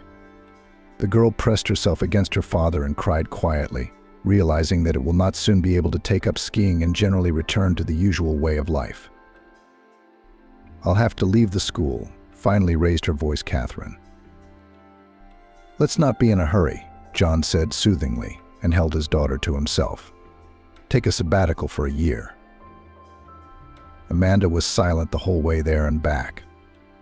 The woman sympathized with Catherine, but she had some very important news of her own that she didn't want to tell her family yet. What good fortune. What bad timing, Amanda thought in the bathroom this morning when she saw the 2 long-awaited stripes on the pregnancy test. No, the good news will have to wait after all. I have to deal with Catherine first. The woman decided and put the test back in the package, and then hid it in the pocket of her robe. And now, on her way home, she tried her best to hide her joy at finally becoming a mother. No matter how hard she tried to shift her focus to her stepdaughter's health, Amanda couldn't escape the thoughts of her future child. Boy or girl, she pondered. And how will they get along with Catherine? Won't she be jealous if she starts doing nasty things like she did to me? This is where Amanda started to get worried. And that's when she intercepted her stepdaughter's tense gaze in the rearview mirror. Amanda flinched. She was staring at her with unconcealed anger. The woman averted her eyes and gripped the steering wheel. She felt very scared. She had a premonition of something very bad. I found a suitable clinic for Catherine in Germany, John said a few days later. Now I will collect the money. The amount, of course, astronomical, more than 1,000,000 rubles. And this is only for the operation. And also rehabilitation. What's all this money for? Amanda was horrified. It includes not only surgery, but also tests, a consultation with an orthopedic traumatologist before the operation, and examination after the surgery. 3 days in the hospital, 6 days in a hotel. And transportation, pick up from the airport, take to the hospital, and then to the hotel. I see the woman sighed. At least afterward, when Catherine comes home, I'll be able to take care of her myself. I'm a nurse, so at least we'll save a little money. Why don't you want money from me? Catherine suddenly said rudely. There's plenty to spend it on. Amanda was taken aback. I just wanted to know what the money would be used for. So it's all inclusive, except for the food. That means there's money for that too. You're right, said John. I plan to borrow the whole amount from the director of my company and pay off part of her salary. John served the whole amount and made an appointment. The director agreed to give the money in a large advance, and John received it a few days later. I've never seen so much money, Amanda said as they spread the bills out on their bed to do an exact count. It should be enough for everything, both surgery and rehab. But I'll give you more if you need it, John said. Children are sacred. How do I tell him I'm pregnant? Amanda thought after he said that. Maybe I should wait until Catherine's surgery and then tell him the good news. They put the money in the nightstand in the bedroom and went to bed. In the morning, everyone went to work, leaving Catherine to pack. For the hospitalization, her grandmother Anne came over to help. All day Amanda was distracted. She barely worked her shift. Tired, she got in her car and drove home. The next day she felt worse, dizzy and nauseous. Could it be toxemia? Amanda thought. It's a little early. Maybe it's the age thing. I wouldn't drive today, in case she felt sick, so I'd call a cab. At work, she felt bad. She excused herself and went to see a gynecologist. Her eyes were blurry. Could Catherine have poisoned me with something? She had a terrible thought. No, she's not capable of serious harm. She can't do a little mischief, but she can't poison me. The doctor advised Amanda to drink plenty of water to include fermented milk products and porridge in her diet, and prescribed magnesium and vitamin B6 supplements. Amanda drove home, wishing she could go to bed sooner. She felt weak and drowsy, but a nightmare awaited her at home. The money's gone. She was startled to see John at her doorstep. How? Catherine was home, and her grandmother Anne, who could have gotten in. They say they left to buy Catherine a backpack for the road. The old one was all worn out. But who could have known we had that kind of money at home? Only ours. Your principal. Amanda was thinking out loud. I'm shocked, to be honest, John admitted. We have to leave tomorrow.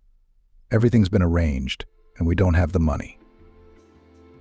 Amanda went up to the second floor, went into the bedroom, and sat down on the bed at a loss. Her head was simply splitting. Her brain refused to recognize the reality of what was happening. She stared blankly at the nightstand where the money had been lying in the morning and didn't know how to comfort her husband.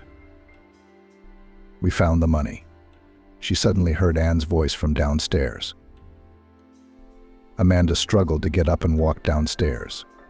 She was glad that the situation was resolved and wanted to know what had happened. She walked into the living room, and Anne said caustically, "Shame on you, thief." "What are you talking about?"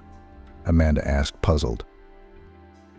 "How could you steal money from a sick child?" Anne turned to her. "It's a good thing I thought to look in your car." "And we found the whole amount there," added Catherine, who was sitting next to her grandmother on the couch. John looked at his wife in silence with contempt. She did not know what to say, so absurd were these accusations. "She hid them in the trunk under a bag with some tools," said Anne. "I didn't expect that. You've lived together for so many years, and you?" "Why did you skip work today?" Catherine added. "We're thinking where to hide the money?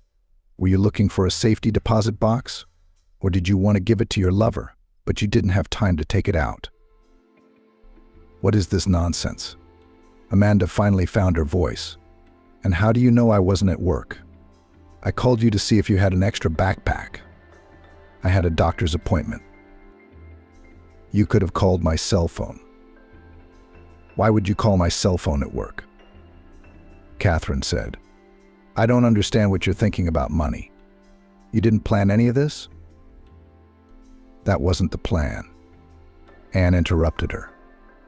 "Maybe you planted it on me," suddenly realizing, turned to Catherine. "Amanda, nice setup. Very skillfully thought out this time. Slipping money into my car. It's not like putting pepper in my coffee. You're an asshole, not a human being." The woman suddenly burst into tears. "All these years we've been living, and you're ruining my life." So John roared, "Shut up," and he turned on his wife. "How dare you yell at my child, and a sick one at that? And how dare she accuse your wife of incomprehensible things?" Amanda parried. "Do you have some kind of double standard?" "Fuck you," suddenly bellowed her husband. "You can't touch my daughter, you infertile fool. I have you for her. Wanted to ruin her life. Disrupt the operation urgently. Are you out of your mind?" "I would never in my life have started," was Amanda, but no one was listening to her. "Get out," yelled John. "I don't want to see you. I'll file for divorce as soon as I get back from Germany. And I'll be damned if I leave you any property." 2 months later, Amanda sat in her dorm room and calculated how much money she had left before her paycheck. The amount was not encouraging. She had to keep buying vitamin supplements. Pregnancy was harder on her than expected. "And I don't have any savings," Amanda pondered. "And nothing to sell. John took everything from me. He signed the house over to himself in the divorce with his lefty lawyers and the car, and even the gifts he gave me. Over the years, all my inexpensive jewelry. Only her parents knew about her pregnancy. She didn't have time to tell John at first, and afterward she didn't want to. She was too hurt by the way her ex-husband had treated her. Maybe you should tell him. After all, Margaret's mother exhorted the woman. I don't want to. The daughter shook her head negatively. My child doesn't need a father who threw his mother out on the street after 6 years of living together without much of a trial. Take my grandmother on Dad's side of the family. She split up with her husband because of him, too. He cheated on her. So she went to her house in a remote village and did not let him on the doorstep when he came to repent. And after that he lived as a hermit. So she took offense at the whole world. I remember that story, Mom. I only visited her a couple of times when I was a child, and after that she refused to accept everyone and got into herbs. She treated the locals, but for some reason she didn't want to know her family. Strange, isn't it? And her house is still intact. But no one goes there. When they buried her, they forgot the road. It's probably overgrown. But I'm not going to be a hermit, Amanda smiled. I have no grudges against the whole world, just one person. It was time for the first ultrasound. A few months ago, Amanda never imagined that she would have to go in for a checkup alone, without her loving husband, on such an important day. Her mom was back in town. She couldn't stay with her daughter. Amanda's father had had a stroke and the man needed to be cared for. So the baby is fine, the doctor who performed the ultrasound told Amanda. Do you want to know who it's going to be? Yes. Amanda opened her eyes in anticipation and smiled contentedly when she heard the answer. It had been a year.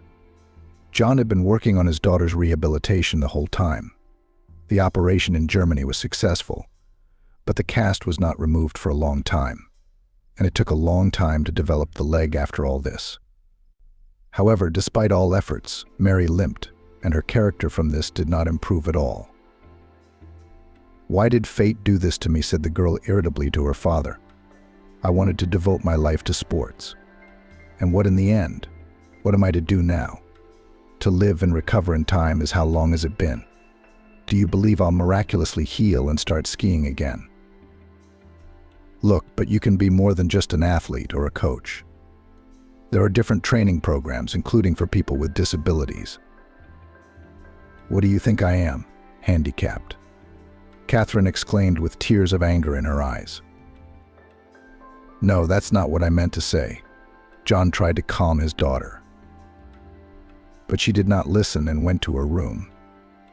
These conversations were happening more and more often, and they were devastating to the man. I was always on her side, he thought bitterly. So many years did not marry, took care of her feelings. Kicked the traitor Amanda out when I found out she was dirty. Now I live alone. Why doesn't she appreciate that? The young man was totally dependent on his daughter's whims. He reluctantly went home from work, because there he was waiting for a frowning-faced Catherine in her eternal dissatisfaction with complaints. He began to spend even more time on business trips, and in one of them met a nice woman, Amber. She worked as a waitress at the restaurant where he and his partners went for dinner. Where do you always go at night? After a month, my daughter suspected something was wrong. I go out with my friends. Not all I have to babysit you. John cut him off. In fact, he did not want to tell his daughter about his personal life, remembering her attitude to Amanda. The man offered Amber to move to his town, rented her an apartment the income allowed, and visited her several times a week. Amber accepted the status of secret lover. I don't care, she told her friend in a telephone conversation. Like a cheese and butter I roll around. I don't have to work. I make eyes at him. I chase his legs, and he, sweetheart, is ready for anything. She laughed. You're lucky, she sighed enviously. I would have to find someone to provide me with everything. Maybe we'll get married. Amber continued to brag. I've been hinting at him, working him up, but he's afraid to introduce me to his daughter. According to his story, she's a very spoiled, capricious girl. But good luck to you, wished her friend. At least call me to the wedding. I'm sure you'll get what you want. But the plans of calculating Amber was not destined to materialize. However, it was only her own fault she missed socializing. Sitting alone in her apartment 24 hours a day, she got herself a lover 20-year-old Michael from the neighboring entrance, who was constantly looking at the poor woman, who went shopping at the grocery store in a provocative short dress and stilettos. One day she lured him with her finger into the entryway, and he obediently followed her. "You are my goddess," whispered the enchanted young man, lying in bed after his lovemaking. His admiration pleased her ego but let her guard down. One day she was kissing a young lover in the street near her driveway and didn't notice John pulling up in his car. He got out of the car and stood silently watching Amber and Michael embrace. "Young man," he finally said snidely, "let me help you pack up your beauty's things and take them outside. She's moving in with you now, I suppose." Amber and Michael looked away from each other, stunned. The woman realized it was pointless to make excuses in such a situation and, sighing, went to her entryway to say goodbye to her apartment and to pack up her belongings. What a fool, she thought frustratedly. Now to return home with nothing to eat. "Emberochka, really move in with me," Michael said, catching up with her on the stairs. "Are you stupid?" she answered rudely, opening the apartment. "Milk on your lips has not dried up, and you're already climbing up skirts? Get out," and slammed the door in his face. The confused guy with the eyes of a hurt kitten remained standing in the stairwell, but Amber didn't care about him anymore. "God, who have I messed with?" John pondered as he walked home. It's from loneliness, apparently not recognizing a woman of easy virtue, he began to feel very sorry for himself. It felt like he was paying the price. But by an effort of will, the man restrained himself. At home, he was waiting for the second part of the play, which could be called a comedy of situations. But it was not a comedy, but a tragedy. Catherine met her father with hysterics. "I want to go to the sea," she declared, suddenly entering the living room, where the man sat down to rest from emotion. "Catherine is tired of sitting at home and going to doctors. Daughter, it is necessary to heal. Something cranky. We'll go on vacation in a couple of months, I promise." "Why not now? I'm tired. I want to swim. It's good for my leg." "Let's go this week," she demanded of her father. "Stop it," John shouted at her, his nerves finally giving out. First the mistress surprised him, then the daughter made demands. "Why are you yelling at me? Why are you acting like a little kid? You're an adult, but you're only doing things. You're sassing me. What do you want? You don't like me. Maybe your new baby will be better. Is that what you're counting on?" "What baby, for God's sake?" John waved her away. "I'm not having any kids. If you found out about Amber somehow, don't worry, I broke up with her." "Amber? Who the hell is Amber?" "I meant your Amanda. Did she have an abortion or something?" "I don't get it," John frowned. "Why are you bringing her up? And what does that have to do with the abortion?"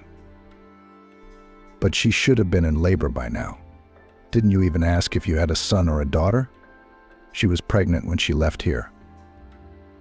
It finally came to John. "I didn't know about it." "How did you know?" "I found a 2-stripe pregnancy test in her robe. She obviously didn't put someone else's in there." "Oh my God. So you really did go through her stuff all the time, just like she said. And I was a fool not to believe it." "Yes," Catherine smirked.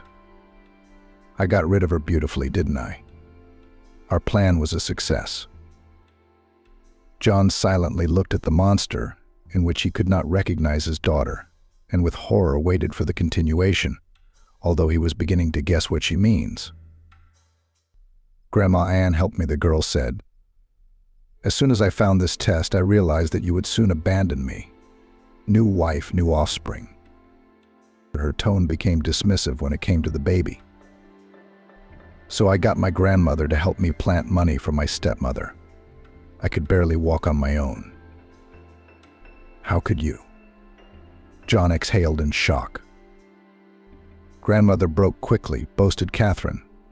She has no one but me. She was already worried about me. And then I frightened her that you'll start a new family. You'd dump me, an invalid, on her. So it's about money. It turns out, looked at Catherine father. In general, yes, she shamelessly confirmed. The man got up, left the living room and went to the second floor, not seeing the road. He came to his senses when he hit his toes on the banister, as if in a fog. Climbing the stairs, he went into his office, where there was a small bar, took out a bottle of cognac, a glass, sat down at his desk, and began to get methodically drunk. After a couple hours staggering, he went downstairs and hailed a cab. "Get me Amanda, who recently moved in," he demanded of the janitor at the hostel where his wife had lived before their marriage. "Amanda who? Go sleep it off," she scolded. "I'll call the police." Nurse Amanda. She was supposed to move in here a year ago. "I know exactly who you're talking about. She moved out before she gave birth. Bought herself a house." "A house?" John was surprised. "Where did she get the money?" "You mean her ex-husband? The one who kicked her pregnant and penniless out of the house. She earned the money for the house. It was a very interesting story when she was 6 months pregnant." Amanda had lost her spirit. She went to work, returned to her dormitory in utter despondency. Didn't know where she was going to get the money to support her child. Her parents could not help. The father needed expensive medicines and physiotherapy. The woman didn't even think about returning to her hometown and creating additional expenses for her mother, for herself, and the child. "Can't do this anymore," she thought as Emily lay in her one room on an uncomfortably narrow bunk that made her back ache. "I need a distraction, somewhere to get out so I don't spend a lot of money." And then the conversation with her mother about her reclusive grandmother popped into her head. Amanda was revitalized. It would be possible to go to that abandoned cottage, to walk away from the noisy city, to breathe the forest air. And in a few minutes she was on her way. The cabin was only 30 kilometers from the city. You could get to the nearest village by electric train, and then you had to walk a couple of kilometers through the forest. "How overgrown is everything here," marveled the woman when she reached the place. "And here my grandmother had medicinal herbs and a vegetable garden." She stepped inside the cabin. The shriveled door was unlocked. Inside was old furniture covered in dust. Amanda found a stool, laid a cellophane bag she had with her on it, and sat down to rest from the road. She was in a strange mood. How nice to go back to childhood for a little while, she thought. And how sad that I'm as lonely as my grandmother was. And then the woman's gaze fell on a puffy Soviet-era stationery book lying on a table nearby. She reached out, picked it up, and dust kicked up into the air. The recipes were written in the book in chemical pencil. "I didn't know Grandma was into self-medication," Amanda marveled. She opened the book, and there were recipes for healing ointments and other remedies her grandmother had made. There were a good 100 of them, if not more. Leafing through the book, Amanda noticed a section called "Back Pain." Interesting to try this, she thought. "My back is hurting more and more every month. Late in the pregnancy, it's scary to think what will happen. I'll take this tome with me." At home, she prepared the ointment, having bought at the pharmacy those herbs that were in the recipe, and Vaseline as a base, tried to apply it to herself. And oh miracle! After 2 days, the pain in her back went away. The interested woman decided to try other recipes.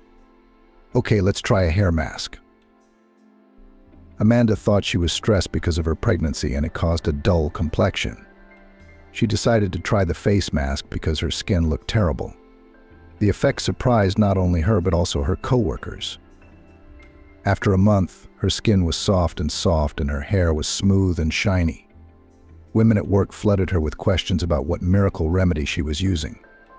Amanda made them each a jar of her concoctions but didn't reveal the recipe. Word spread quickly, and soon she had a line of people lined up to receive the healing substances. "We need to get someone to help," Amanda decided, and offered the job to the woman who lived closest to her. The same janitor who was now telling the story to John.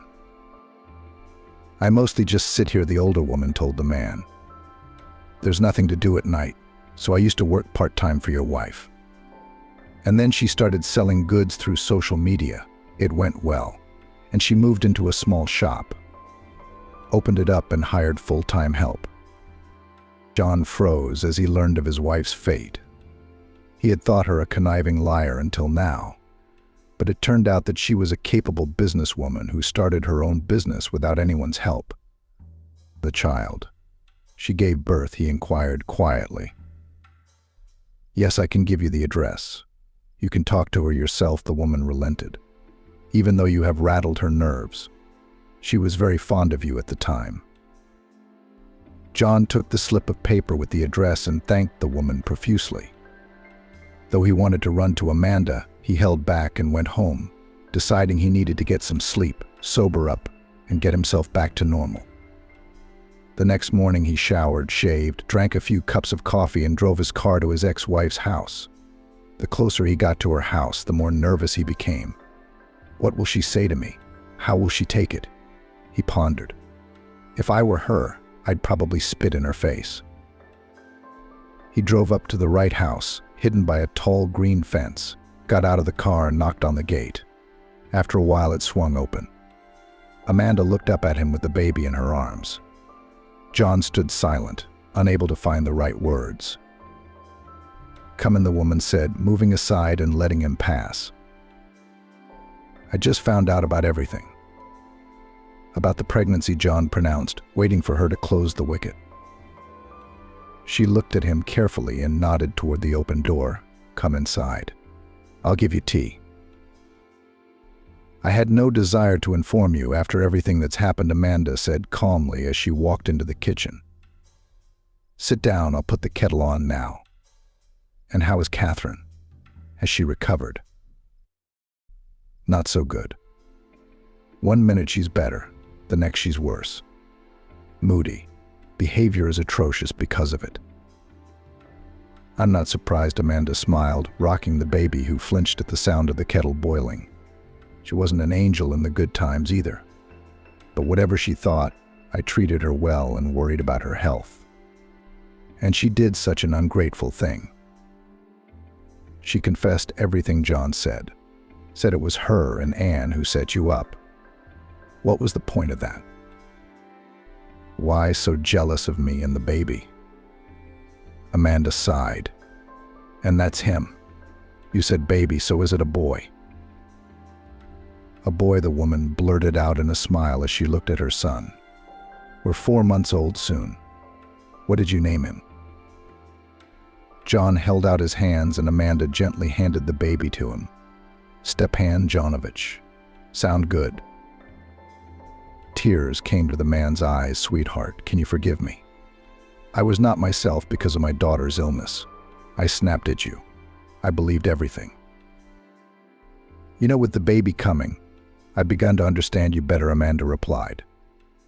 "I don't know how I would have coped if Stepashka had gotten sick. How would I have behaved?"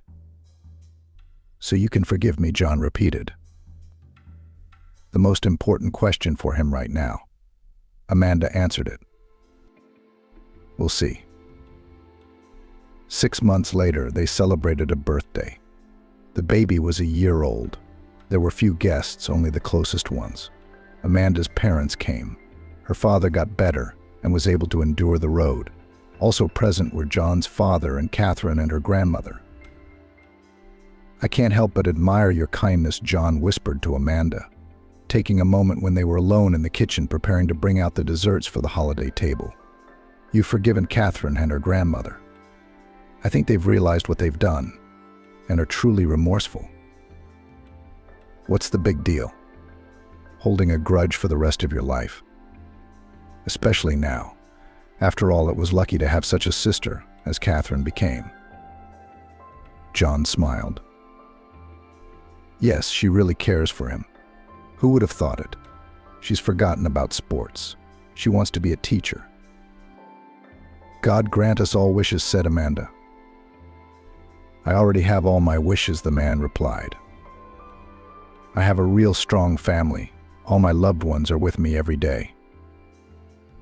They hugged each other and looked into the living room, where at the same table were gathered people who had made mistakes and were eager to correct them, who were angry with despair but found the strength to overcome themselves and rejoice in the changes, who fought with illnesses but inspired others with their kindness, and of course, who knew how to forgive their loved ones.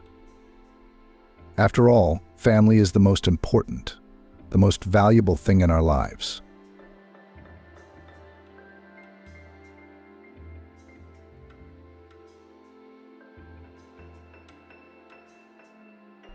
Deciding to follow her husband, the wife saw him getting on the wrong train and hopped on. Mom, Dad, I want you to meet my boyfriend.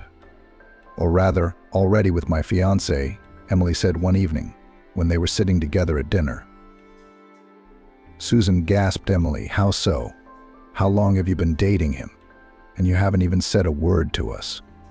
It's all secret, all secret, all secret. Mom, but why not? We've been dating for a while, Emily replied. Michael came to see me with an injury. Anyway, it's been 2 months now, but the intentions are serious for both of us. Daughter. Congratulations to you, pronounced the father, who had been silent until then. And when you had time to grow up, I didn't even notice. Time has flown by so quickly. You've graduated from the University of Medicine, you've begun to work, and now you're almost a bride. Yes, said the mother thoughtfully. I want a family like yours. You've always been perfect for me, Emily said.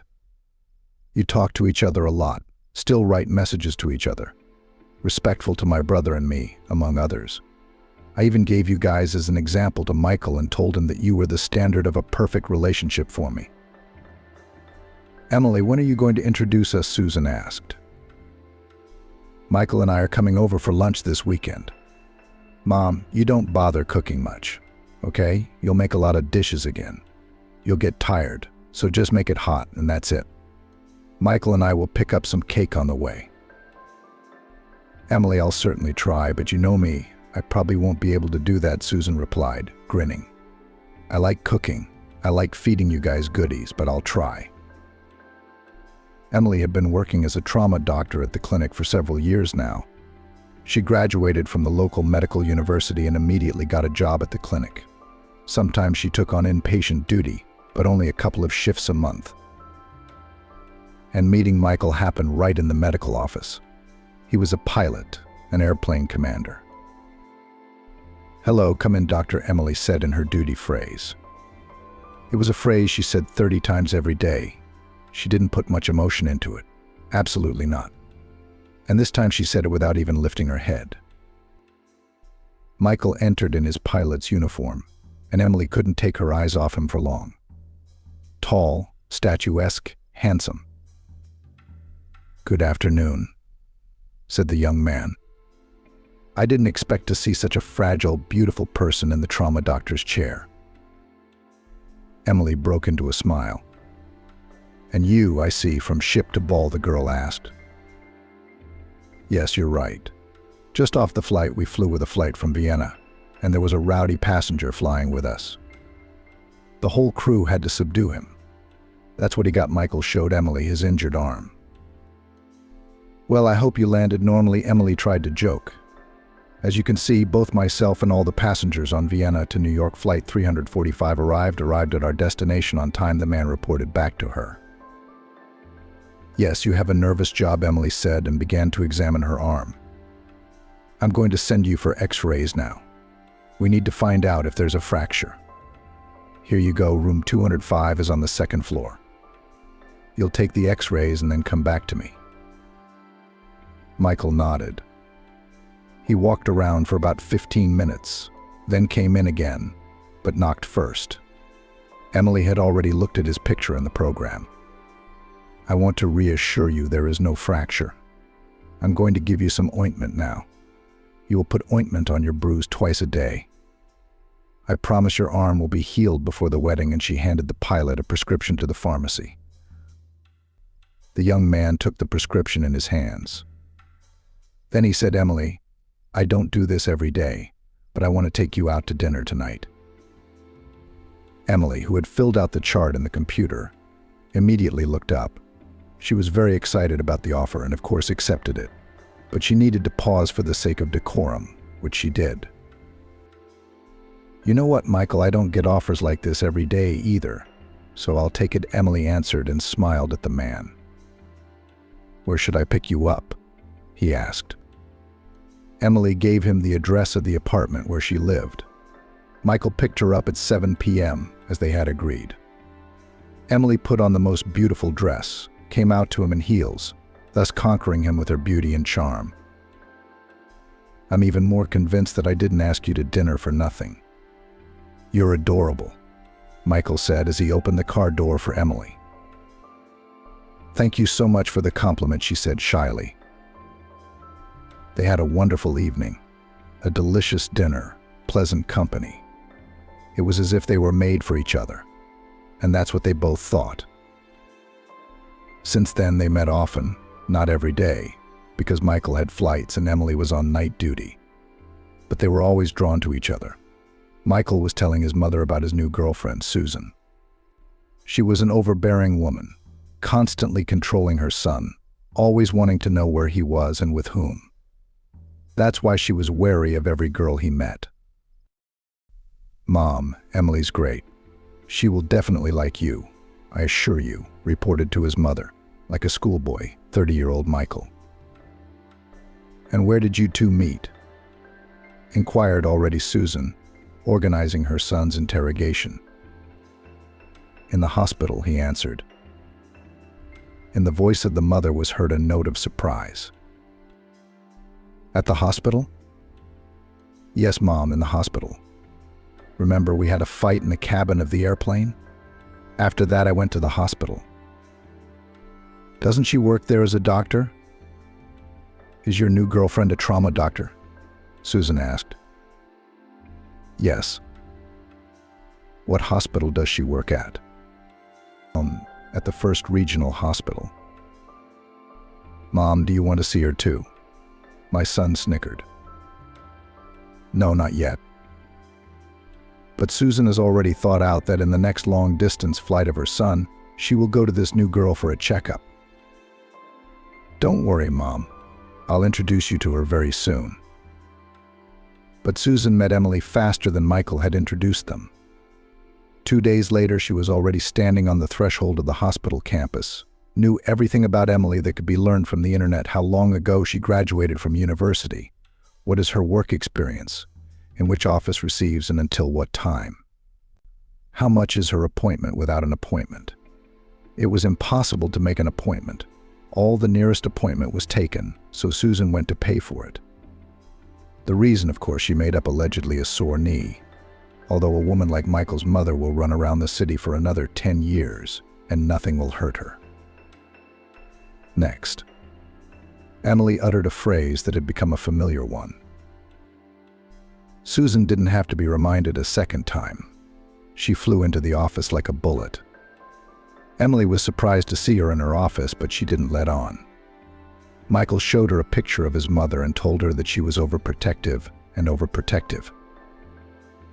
"Hello," Emily said in a sweet voice. "What are you complaining about, Susan?" "My knee hurts." Periodically, that is, she corrected herself in time. "Does it hurt now?" Emily asked. "Not right now," Michael's mother replied. "At the moment, I can suggest that you go for an MRI of the lower extremities. We'll see what kind of treatment will work best for you and what's wrong with your knee, because joint problems are very common in women your age. Let's go." The woman didn't want to go anywhere. That's not why she came here. "No, not right now. Maybe later." "Emily, that's not why I came here at all." The girl, who had been writing something in the patient's medical records, stood up from the table and looked at her in surprise. "Why did you come, Susan?" Emily said. "I can guess, though. You're Michael's mom. He's told me a lot of nice things about you." That made Susan smile. Really, she answered calmly. "And I want to know from you about the seriousness of your intentions for my son. Michael, he is my only son, and I do not want him to be used and abandoned as second-rate material. You have no idea how much I care about him. Yes, he works hard, he has money." Susan Emily interrupted her monologue. "I have very serious intentions for Michael. I love him, and I want to spend the rest of my life with him. I'm not the kind of girl who takes advantage of a man and leaves him, don't worry.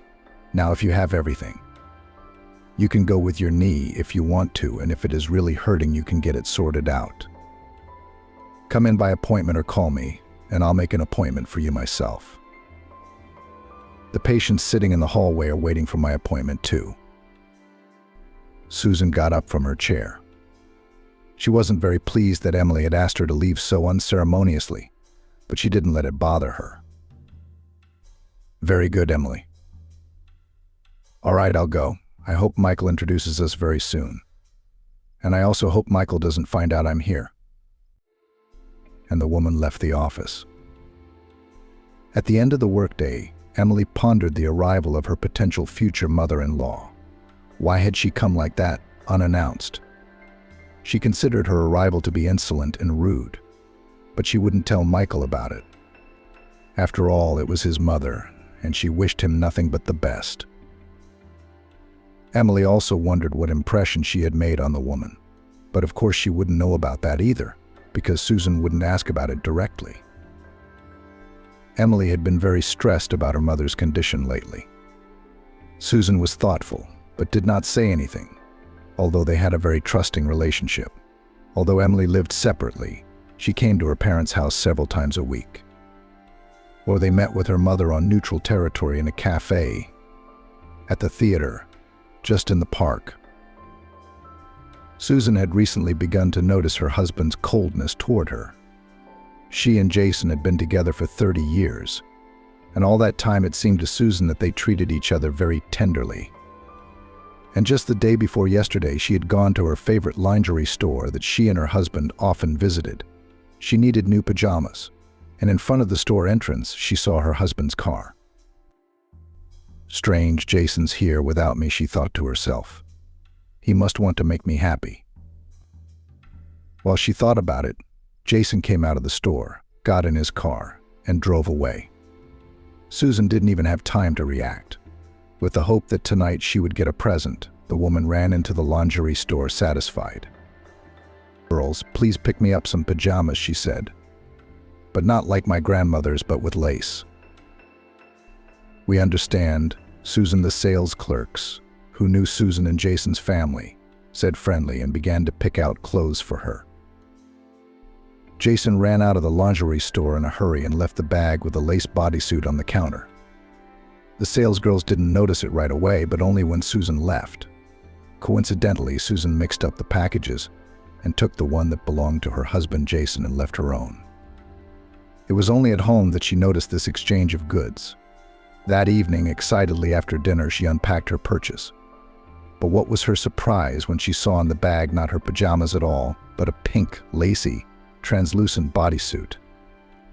And the size was clearly not hers. She took the receipt out of the bag and decided to call the store, which was going to close in 15 minutes. She wanted to let her know that she had gotten the wrong package today.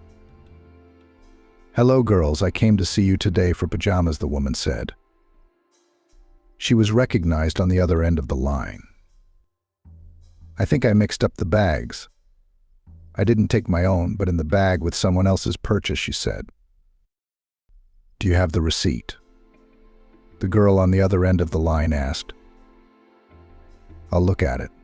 "Yes, there is," said Susan, who pulled out a check for a considerable amount of money. She thought to herself that someone's man was very generous to his woman. "Please tell me the number of the discount card. We can use it to tell you who the purchase belongs to," the girl said. "Just a second." Susan took the check, called the numbers on the receipt. This card and the purchase belonged to Jason Smith. Susan, hearing her husband's first and last name, fell into a stupor. But she needed to finish her dialogue with the store employee.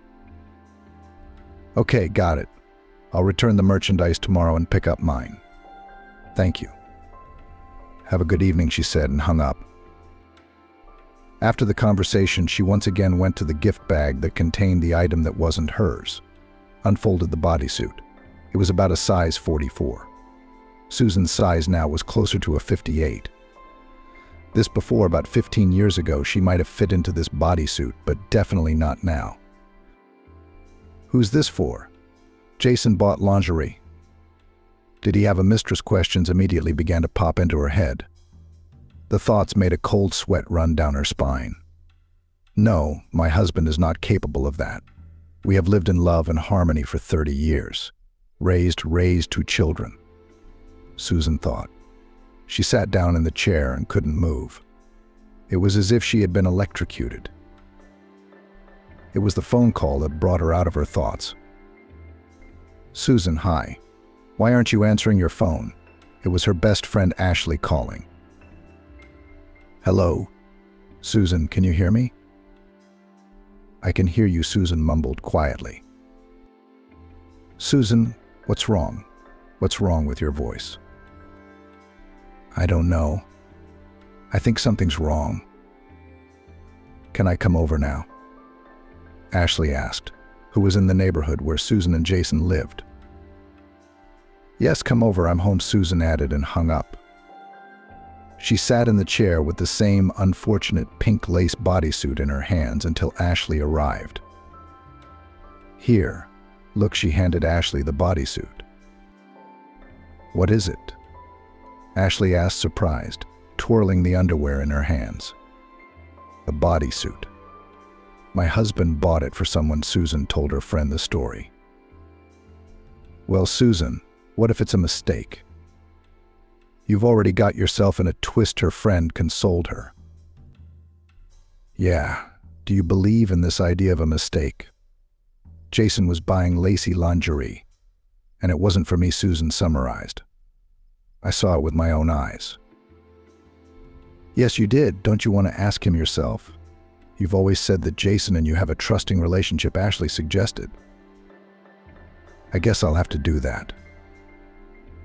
But I'm afraid I'm going to have to do it, because then my whole idea of a perfect family will be destroyed overnight. But it's better than not knowing, Susan said. Let's have some tea, because I'm so thirsty. She bustled around the stove in the kitchen. Ashley stayed at her friend's house until evening, and then she left.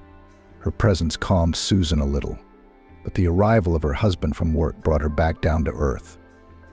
She decided not to tell him about the purchase she'd discovered. Hey Jason, how was your day? Susan asked her husband as usual. The same, sweetheart. As usual, Jason replied tiredly. Sorry, I won't eat dinner. I'm going to take a shower and go to bed. I have to get up early tomorrow, and I have an important meeting in the morning. I'll lie down in the living room so you won't be in the way. Susan tried to say the words in a firm voice so that she wouldn't show her husband her resentment. She wanted him to say, beloved, this is not disturbing me at all. I want to sleep tonight only with you. Therefore, what living room? But alas, the reality was quite different. Okay, Jason said, and went straight to the shower. Susan could hardly hold back her tears. In the morning, Jason left at about 6 a.m. Susan had just gotten up. Susan had just had time to get up when he ate breakfast and said, I walked over to my wife, kissed her, and left for work. Susan was alone. Emily, hi. Susan called her daughter for advice. Can I see you tonight? I'm sorry, Mom, I can't. I thought we said Friday, Emily replied. Did something happen to you? Yes, I did. All right, well, let's do it tonight at our cafe. All day, Emily thought not about her patients, but about what could have happened to her mother. As a doctor, she immediately thought that she had some serious illness. Therefore, in the evening at the cafe, The girl began with the topic of illness. "Mom, don't worry. Nowadays, almost everything can be cured. We'll find you the best clinic, even abroad." "Emily, what are you talking about?" Susan couldn't hide her surprise, despite her daughter's pained look. "I'm not sick." "You mean you're healthy? I thought you'd found out you were ill, and that's why you've been so brooding lately." "No, Amy, that's not the case." Susan pulled herself together to tell her the problem. "It's that your father is cheating on me." Emily could not believe this information, as she had found out about it by accident. Susan recounted to her daughter the whole story with underwear, which completely accidentally surfaced in the woman's life. "Yes, I never thought that my father could do such a thing," Emily said thoughtfully. "Do you know who she is?" "No, and I want to find out soon. I just don't know how. Amy, I lied to Michael by telling him that we have a perfect family. We're just a normal family with a typical cheating husband. That's how it turns out, as sad as it looks." While the women were talking, the waiter brought them coffee. "Thank you very much." Emily thanked him for the order. The waiter nodded in response. "Mom, we need to think of a way to get him out. Let's think about it together. I just don't know how to act in a situation like this, because it's the first time I've been in it." And Susan cried softly. "Mommy, please calm down. No one deserves your tears. I know it hurts, but we'll get through this together." Emily hugged her mom tightly. That night, Jason came in and said that he had to go to his mother's house in another town, that she was supposedly sick. "I'll take the train. It'll be faster and there won't be any traffic. I'm leaving tomorrow night." "Maybe I should come with you," Susan suggested timidly. "No, not yet," he replied quickly. "You know your mother doesn't like you very much, don't you? Let's not traumatize her just yet."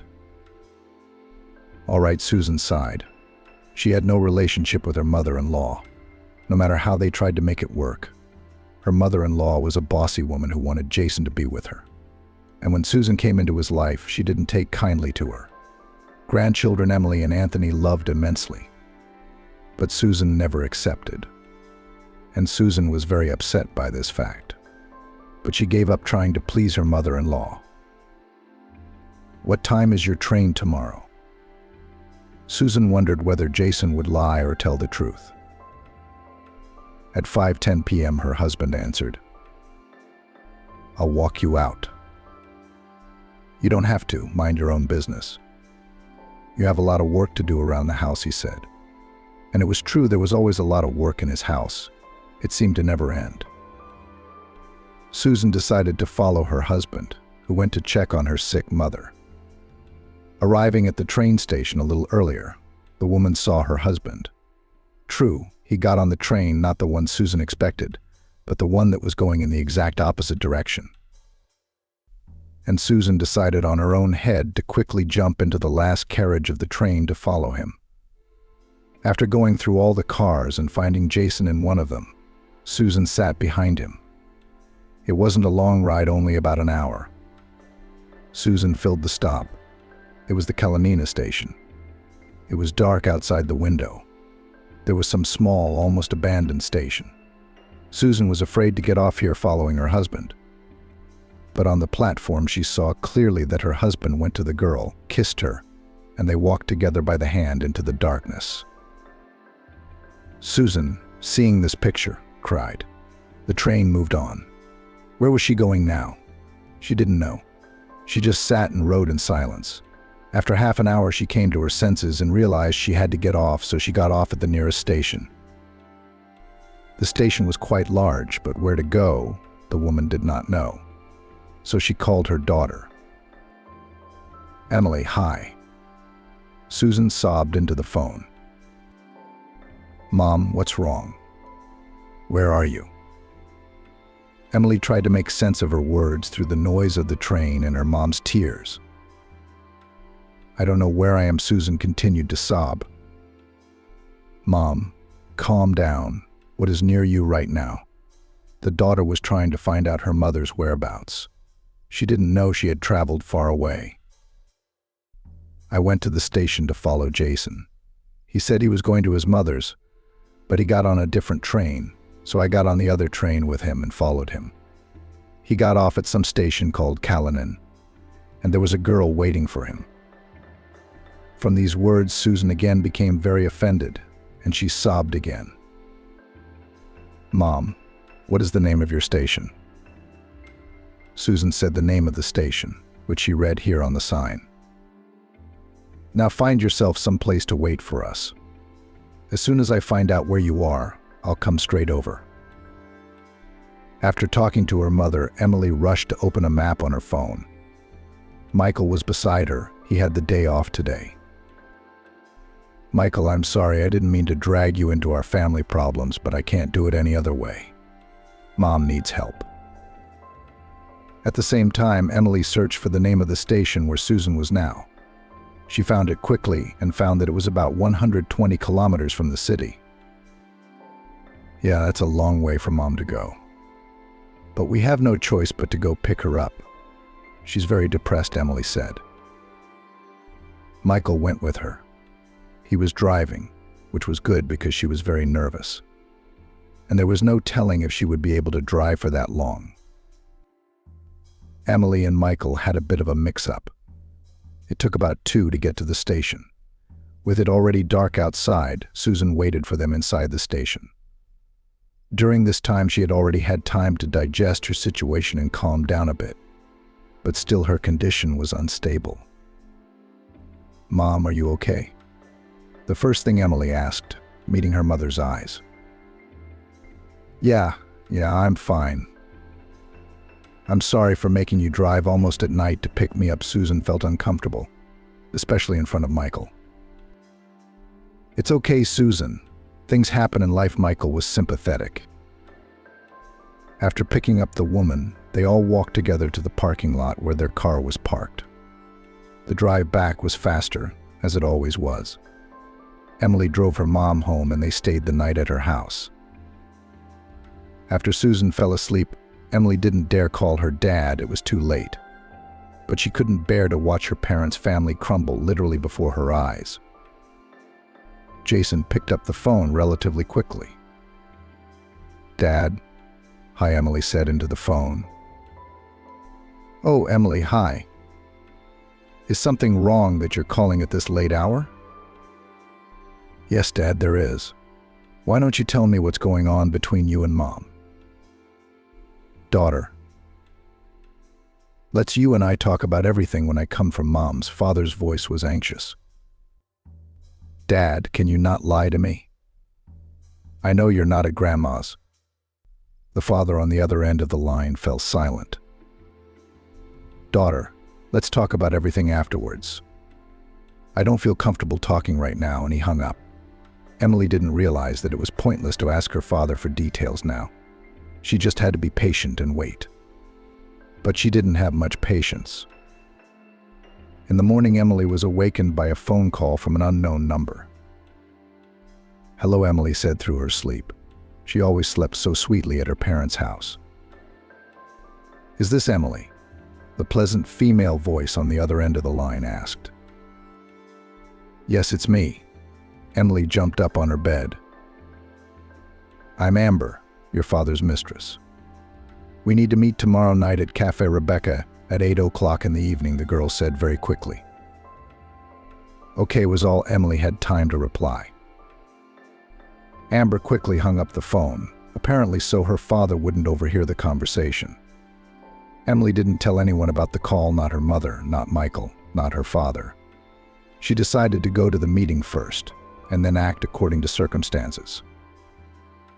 Cafe Rebecca was located in the center of the city and was considered one of the most prestigious establishments. Emily had been there only once before, as a student, when she had gone there with her friends. This time Emily felt at ease already. She had money for this cafe. Last time, when she was still a student, going to this place took half of her scholarship. Once inside, she searched her eyes for this Amber. Emily didn't know what she looked like, but her dad's mistress had found her and waved her over. Emily cautiously made her way in her direction. "Emily, I'm going to have a short conversation with you. After all, you and I are not friends. I urge you to keep quiet about our conversation, otherwise it will be worse for you." Amber started the conversation. Emily carefully sat down in the soft chair. A waiter immediately came over to her. "I'll have a cedar latte, please," she said. One thing Emily remembered from her college days was that Rebecca's made very good coffee. The waiter nodded and walked toward the kitchen. "I have a favor to ask of you," Amber continued. "Get off my Michael, and I'll get off your father's back." Emily didn't understand anything. "What are you talking about? And what right do you have to tell me to leave Michael?"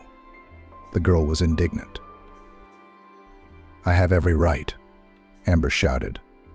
"You're the reason Michael left me. He met you and left me." "What the hell are you talking about, Amber?" Emily still couldn't understand what kind of nonsense this girl sitting across from her was talking about. "Before Michael met you, he and I dated. He was in love with me, and then he met you, and he turned his attention to you and forgot all about me. But I didn't let that go. I found out about your family and I got your father to fall in love with me. I had no trouble seducing him. Apparently he was so caught up in his old family relationships that he jumped on me like a hungry dog on a bone. What did your mommy do to him?" Amber laughed. "Don't you dare say that about my mommy," Emily exclaimed. She hated to hear such words about her parents. "What's your dad like in bed?" Amber continued to play. "If you want your father back in the family, leave Michael alone," Amber said and got up from the table. "Otherwise I'll make him marry me, which will completely break your mother. And I'm not kidding. I'm no joke." After saying that, Amber walked out of the cafe. Emily was shocked. The waiter had long ago brought her the cedar latte she had ordered, but she couldn't bring herself to take even one sip of coffee. Finally, she took that sip. The coffee warmed her up so much. And she began to think about what she should do next, whether she should tell Michael or her father or her mother, or leave Michael for the sake of bringing her father back into the family. Would her parents be able to maintain a good relationship after all this? Emily was at a crossroads. She then decided to just talk to her father about what was going on between him and her mother.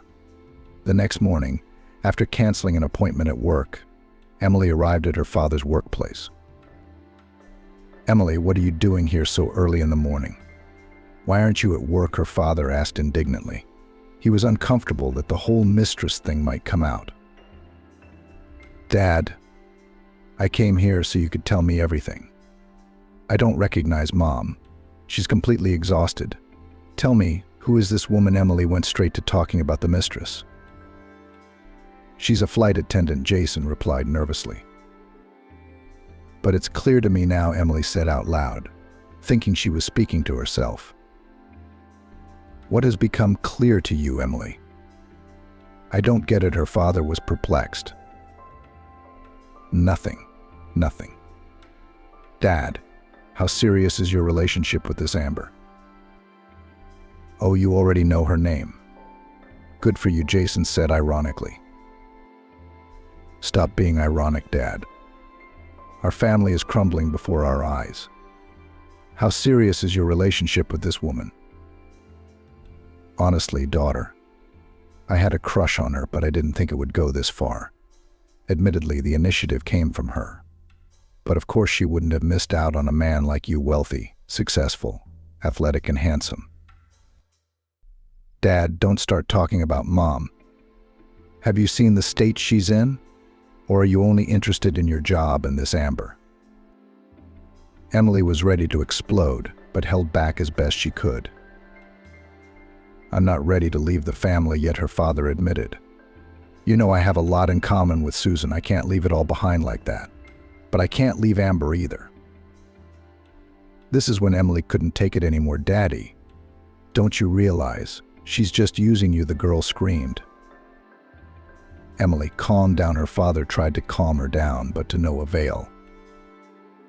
Emily burst into hysterics and ran out of the study, slamming the door loudly. She didn't get to have a frank conversation with her father. Jason was alone. He paced back and forth in his large office with his hands behind his back. He realized that this affair had gone too far, and it wouldn't be easy for him to get out of it. But what should he do? Leave Susan and go to Amber, the woman who'd made him young again? Or live out his life with his wife? He didn't know the answers to those questions, but he realized that his relationship with his daughter Emily had soured. Emily ran out of her father's office, ran to her car in the parking lot, and tried to calm down in the car. She didn't manage to calm down right away. When she was able to drive, the girl decided to go to her mother's house and talk to her. Today was Susan's day off. She was a little surprised at her daughter's sudden appearance.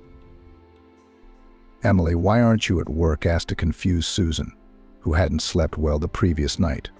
"And what's wrong with your eyes? Have you been crying?" Emily went straight to the kitchen. Susan, without further ado, put the kettle on. "Mom, I saw her," Emily pronounced. "Her who?" "Well, Dad's mistress. Her name is Amber, and she works as a stewardess." Susan was wary of the word mistress, but where had Emily been able to see her? "She called me on her own." Emily began to tell her story, and got upset again, reliving it all over again. "Mom, the thing is, this Amber stole Dad on purpose for Michael. Daughter, are you okay?" "What are you talking about?" Susan didn't realize if her daughter was delusional or telling the truth. "Mom, I'm perfectly fine," she told me herself. "If I want my father back in the family, I have to leave Michael. Allegedly, Michael dumped her and left her for me." "I don't get it." Susan shook her head, trying to put what she had heard in order. "Amber doesn't like Jason at all. That's what I'm telling you right now. She'd gotten involved with him to get back at me. And Jason fell for it. But she's beautiful, young, well-groomed, and she's got a lot of nerve. She told me that I had to leave Michael, and then Jason would come back to you." Susan was silent. She finally got the full meaning of what she had said. "I have a counter question. Do you think I'd want your father after all this? And how disgusting. Jason falling for some young girl, betraying me, betraying the kids. Emily, do you have to move on with Michael? You have to make your own destiny. And if you love Michael, then by no means sell your love. Don't leave him for this Amber. If Michael is with you now, then he loves you." Emily, hearing these words from Susan's mom, walked over to her and hugged her tightly. "Mommy, but I feel so sorry for you. Can you survive such a betrayal?" "I can. For your sake, Anthony, I can do anything and survive it," Susan replied.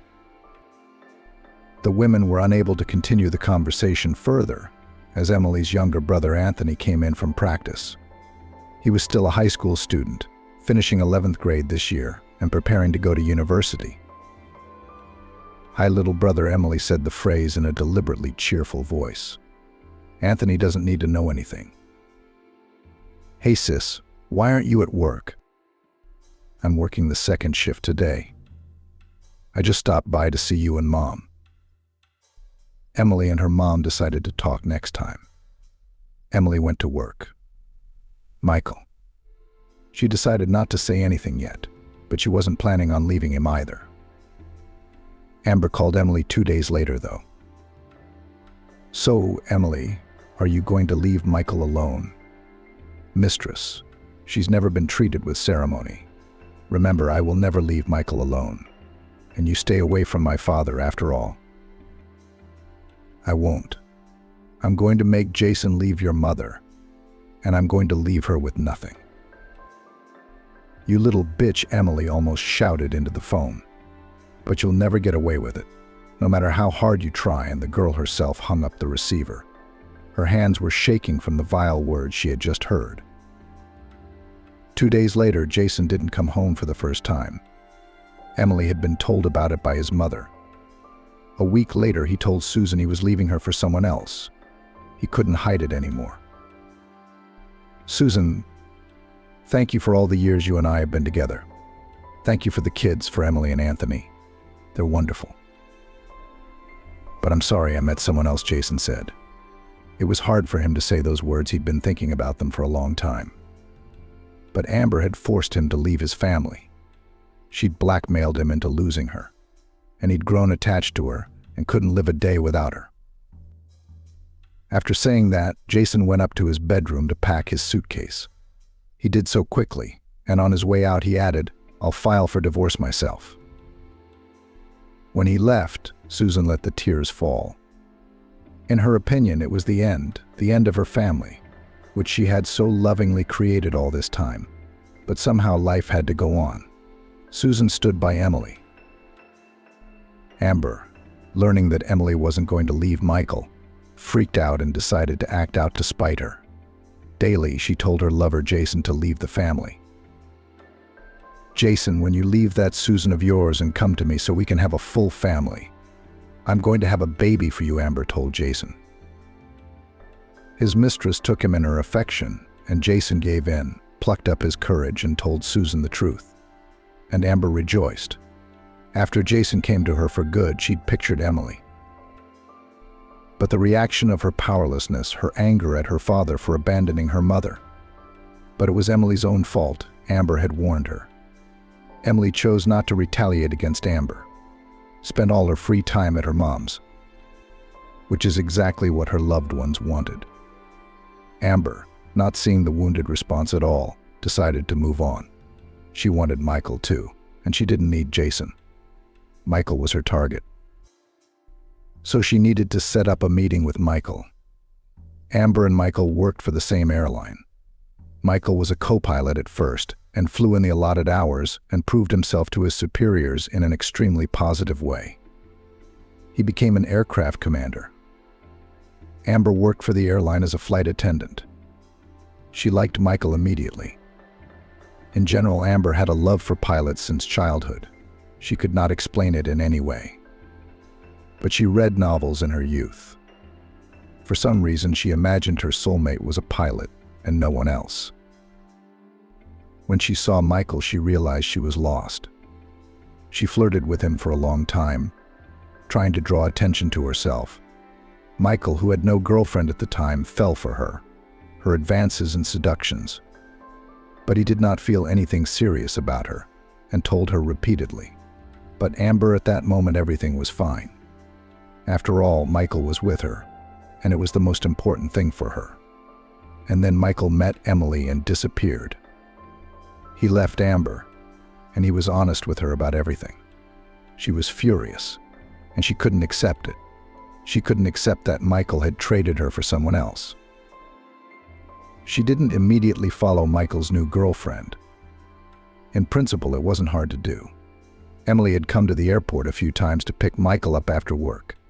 Then she found out all about Emily, her family, tracked down her father, and arranged a chance meeting in the parking lot.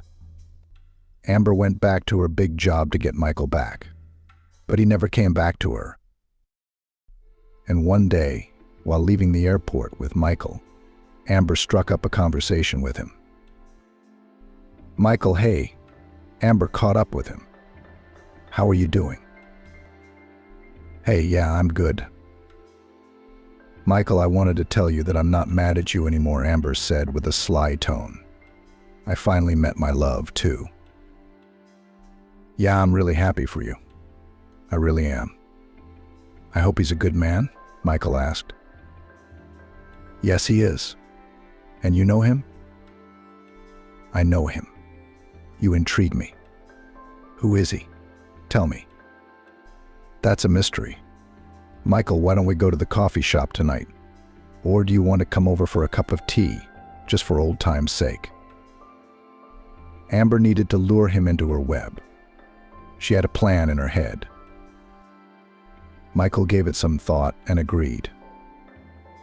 "Shall we? I'm not in any hurry right now. Emily's on shift till tonight." "Oh, great, to our favorite coffee shop like we used to." "Aha. and Michael and Amber wrapped up at a diner near the airport. "Have you had breakfast, Michael?" No, I haven't. So I'm going to get some cereal with peanuts and tea." "That's right." I do, Amber admitted to him, and ordered all the things she had listed.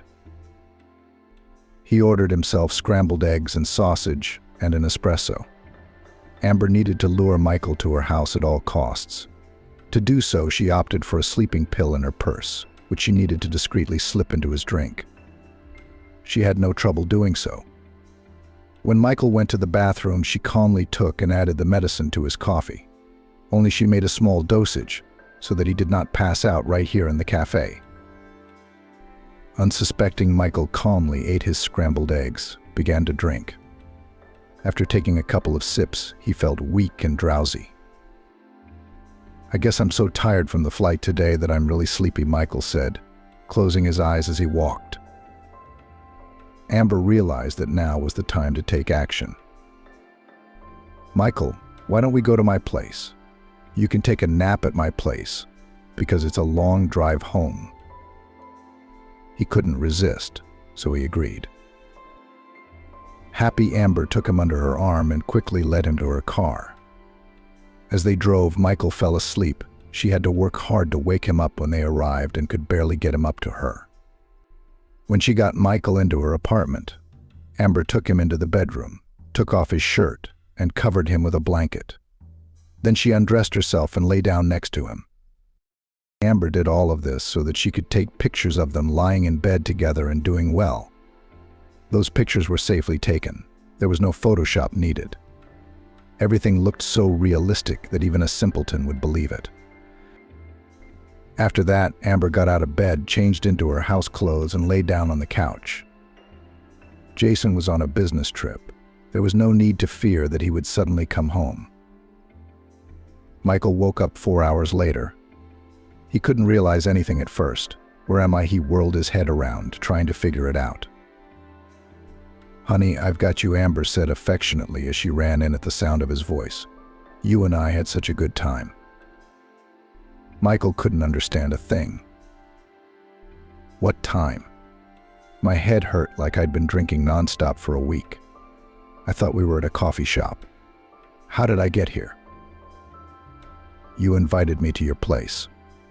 So I went. I love you." Amber hugged him. Michael pulled her arms off his shoulders. "Don't, Amber. I don't believe there could be anything between us." "You don't believe it, but look." The girl showed him the pictures she had taken. "You set this whole thing up on purpose. You lured me to the cafe to slip me something." Michael couldn't believe the veracity of the pictures Amber was showing him. "Michael, it was your initiative, and I just went along with it," Amber replied. "Don't you ever send those pictures." "Ashley, do you understand me?" "Do you? Are you threatening me?" "No, not yet. I'm just warning you." Michael barely got out of bed and walked out of the apartment. Amber was rubbing her hands together because she'd done it. Michael went first to the airport to pick up his car because he'd left work in a hired car. Then he was in a hurry to get back before Ashley got home from work. He broke all the rules, but he made it to the apartment where they'd been living together for months. He got there a half hour before she got back, changed quickly, and showered. All those half hours he wondered if he had something with Amber or if she'd cheated on him. "Hi," Ashley greeted cheerfully when he got home from work. "Hi, Ashley." Michael came out to greet her, gave her a kiss and a hug. "I missed you so much." "I missed you too. How's your mom?" Michael suddenly asked her. "Not good," Ashley said sadly. "She can't get over it, and I don't know what to do." "Ash, it's going to take time. Unfortunately, nothing else will help. I'm sure Susan will come through this ordeal with flying colors. We just have to wait a little longer." "I certainly hope so," Ashley replied. She's spending a lot of time with Anthony. He's finishing 11th grade and getting ready for college.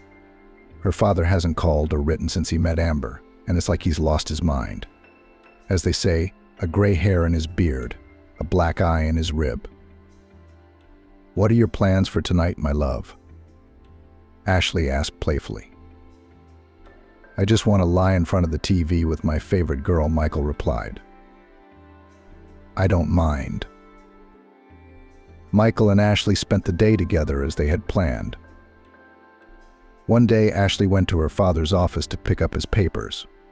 Her mother had asked her to do so. Susan didn't want to see her husband again, so she asked her to go to Ashley's father's office. Ashley stopped by after work and he wasn't there alone. Emily was sitting in her father's office. This meeting hadn't gone too badly, even though it had been unpleasant. "What can you do?" "Dad, Mom asked me to pick up my papers," Emily started the conversation. "Give them to me and I'll go. They're in the locker room now in my briefcase." Jason went to the locker room, and Emily was alone with Amber in the office. She restrained herself from saying anything hurtful to Amber, but she wasn't holding back. "How did you like Michael in bed?" Amber asked ironically. "What's it to you?" Emily snapped at him. "Or does my father not suit you at all?" "No, I'm fine with him, but I liked Michael better." "Stop it, Amber." Emily yelled at her. "By the way, Michael and I had a lot of fun recently," she said, as if she didn't mean it. "A couple days ago, Michael came over for a couple hours. Didn't he tell you that? Oh, that's too bad. I thought you two had a very trusting relationship." "I don't believe you," Emily replied sharply.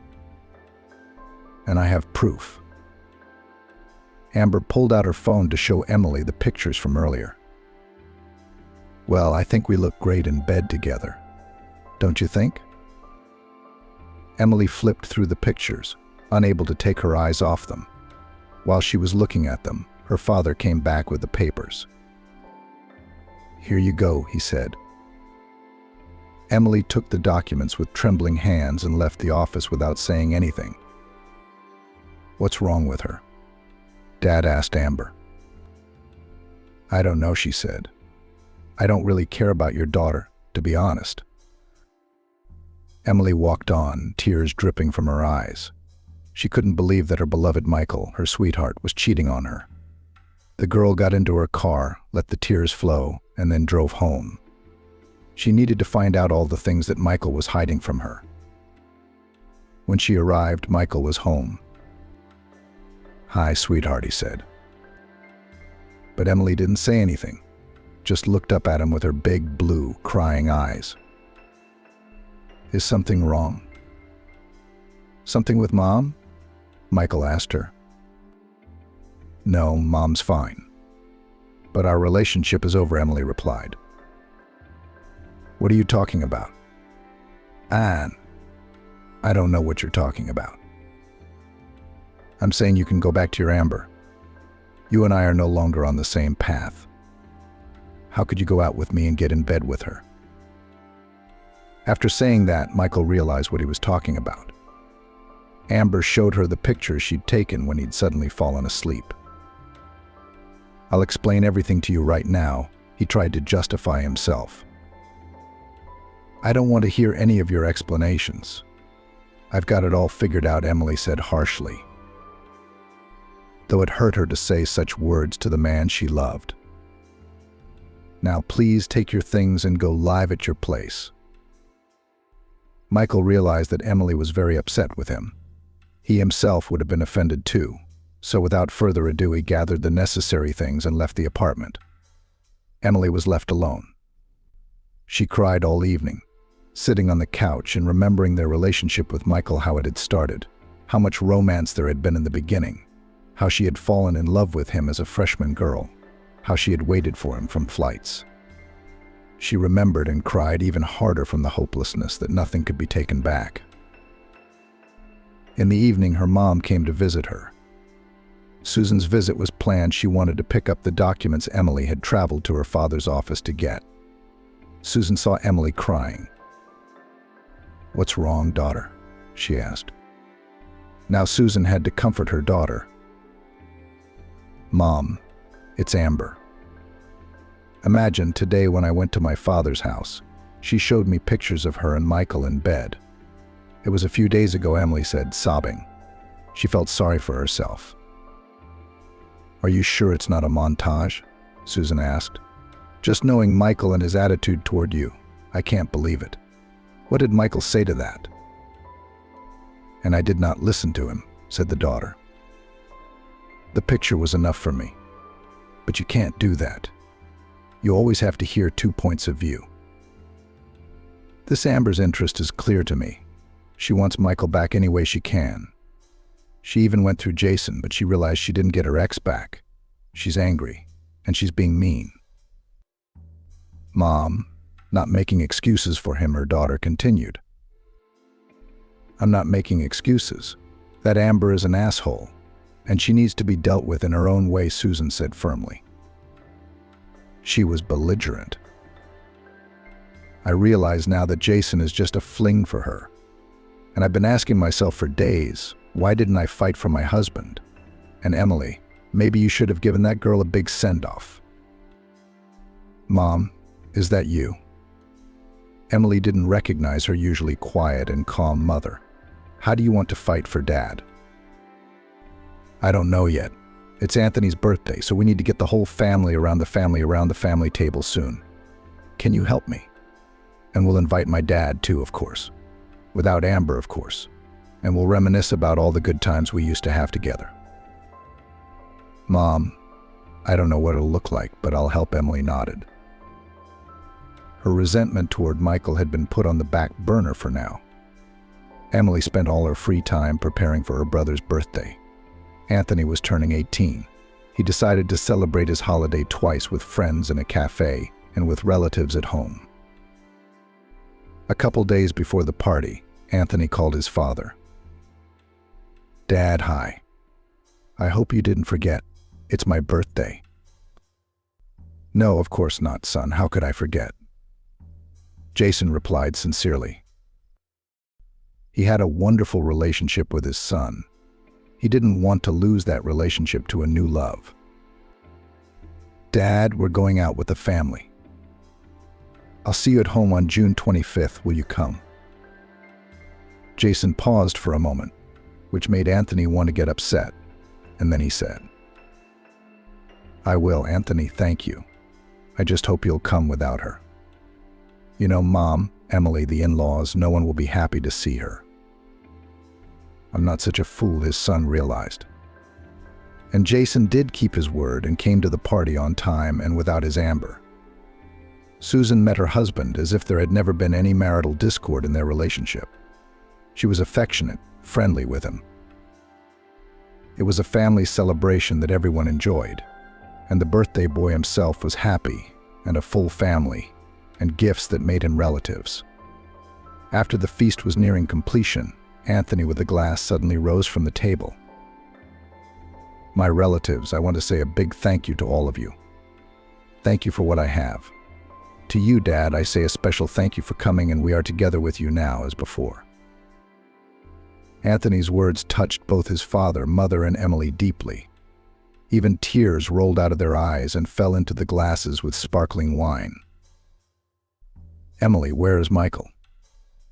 the father asked his daughter. He didn't know they were in a fight and Michael was on a flight. She had lied to him. She didn't feel like telling her father the whole story right now at the party. The family and friends slowly began to disperse. But Jason, after drinking a little wine with Susan's brother, didn't want to leave. "Dad, why don't you stay home tonight?" suggested Emily, who wanted to annoy Amber. Dad didn't refuse the offer. He was glad he did, because he would have been too embarrassed to ask to stay over. He and Vitaly sat outside that night. Jason went to his and Susan's bedroom, as was his habit, and only when he lay down did he realize that he had done something wrong. But Susan didn't kick him out, but decided to use her mistress's methods. As soon as Jason fell asleep, Susan took a picture of them together. All night, Jason's phone was ringing off the hook with missed calls. But Susan turned down the sound on her phone and fell asleep peacefully. She was furious that Jason wasn't answering her. She knew exactly where her lover had gone and was very worried about missing Michael. She couldn't let Jason go now, or she'd be left with nothing. And she didn't want that. She called all night, then all morning.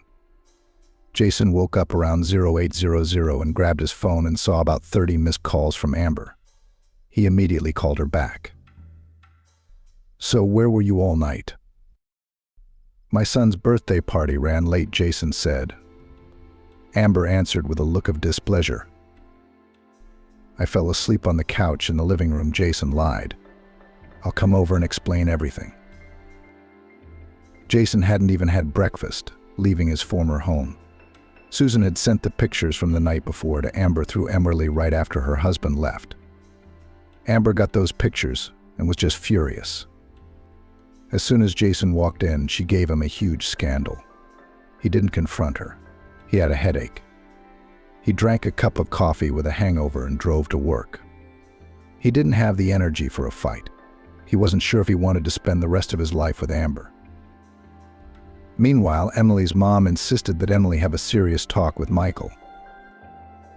"You're the master of your own destiny," Susan told Emily. "And if you want to live the rest of your life with him, talk to him.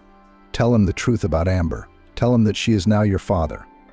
Michael, on the other hand, is still in the dark about who Jason and the mistress are. We need to untangle this snake pit. And who's going to do it if not you and me? Over breakfast, they began to spend many a night at my parents' house. "Michael calls you," Susan said. "Yes, every day. But I don't answer the phone. I think he betrayed me." "What if Amber set this whole thing up on purpose to break you two up? You have to meet him." Emily thought about her mom's suggestion for a long time. On the one hand, she really wanted to meet Michael. She missed him so much. But on the other hand, she immediately remembered those nasty pictures, and she didn't want anything else. But the meeting presented itself. Michael was waiting for Emily at her work. "We need to talk to you right away," he said. "This can't go on much longer. I have to explain everything to you." Without speaking, he took Emily's hand and led her to his car. She didn't resist. In her subconscious, she was looking forward to this meeting. "I owe you an explanation about these pictures," Michael began. "Yes, they were taken at her house. But I honestly don't remember when. One thing I do remember is that Amber and I were leaving work after a hard shift. She invited me to a coffee shop near work. Since you were working through the evening, I agreed to sit for an hour and have breakfast. And after I drank the tea, it was all a blur. I don't remember how I got into her car. I don't remember how I ended up in bed at her place. You may not believe me, but I remember everything very, very vaguely. It was like something had been put in my drink." "I believe you," Emily replied. "I believe that she's capable of it, because she's been trying to break us up for so long. And your biggest mistake right now is that you didn't tell her that Amber is your ex-girlfriend, and she wants you back so badly." Michael, hearing those words, turned sharply toward Emily. "How do you know that?" "Amber told me. You know that Amber and Daddy's mistress are the same person." He couldn't hide his surprise. "But how? So your dad is dating my ex-girlfriend?" "Yeah, that's right. But that's not all, Michael. Your ex-girlfriend Amber specifically started dating my dad Jason to get back at me. I went out with her, and she told me in no uncertain terms to dump you so she'd leave my dad alone. But I didn't, as you can see, because I love you. And that really pissed her off. So she decided to set me up with pictures of you. But that doesn't mean that nothing happened between you two." "I mean, it doesn't," Emily said. "Michael, I swear to you that nothing happened between me and Amber, at least not while I was in my memory." "Yes, I do," Emily said affectionately. "But why didn't you tell me earlier that you knew all about Amber?" I didn't want to involve you in the family squabbles, she said. Does your father know about Amber? Did she go out with him on purpose? No, no one's told him that yet. I want to tell him, but I just need him to hear it from Amber. He might not believe me. Then we'll build on that, Michael suggested. Let's get Amber out in the open. How do we do that? Emily asked again. You need to meet with her again, but record the entire conversation. I'll call her now and make an appointment, Michael suggested. Emily nodded. There was one number in her phone book. She found it, called it. It rang. Hello, Amber answered. Amber, this is Emily, Michael's current girlfriend. Remember when we met you at the coffee shop? Yeah, of course I remember. I'm going to be your stepmom soon. Amber said into the phone. Amber, if your offer to dump Michael still stands, I'm in. But we need to meet again and talk things through. I need assurances, Emily said into the phone. I'll never give up on Michael, so it's on. Do you want to meet? Well, let's do it tonight at 8 p.m. at the same place, Amber suggested.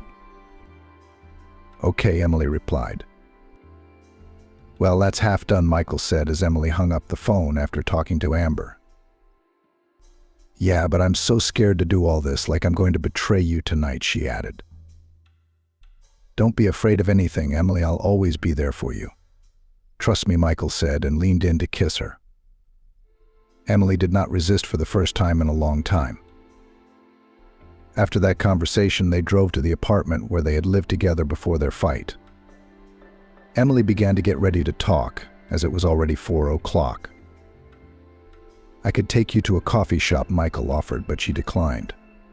Emily was afraid that Amber would notice him and not believe that the whole situation was real. Finally, evening came, and Emily drove to Boston in her car. It wasn't a long drive, so she got there in 15 minutes. Amber was already sitting at a table in the cafe in all her war paint. You've had enough of Michael, haven't you? Amber asked. No, I love Michael, but I'm sorry about Mom. She's very depressed. She doesn't go out, she doesn't eat, she lied. I really hope that Daddy will come back to the family and everything will get better. Mom will revive at least a little. But I need to know that if I leave Michael, you'll leave Dad alone. Yeah, I promise you that. You leave my Michael and I'll leave your father. I don't love him. I don't love him. I only needed him to accomplish my goal, Amber said loudly. Emily had time to turn on the recorder on her phone and write it all down. Okay, Emily replied.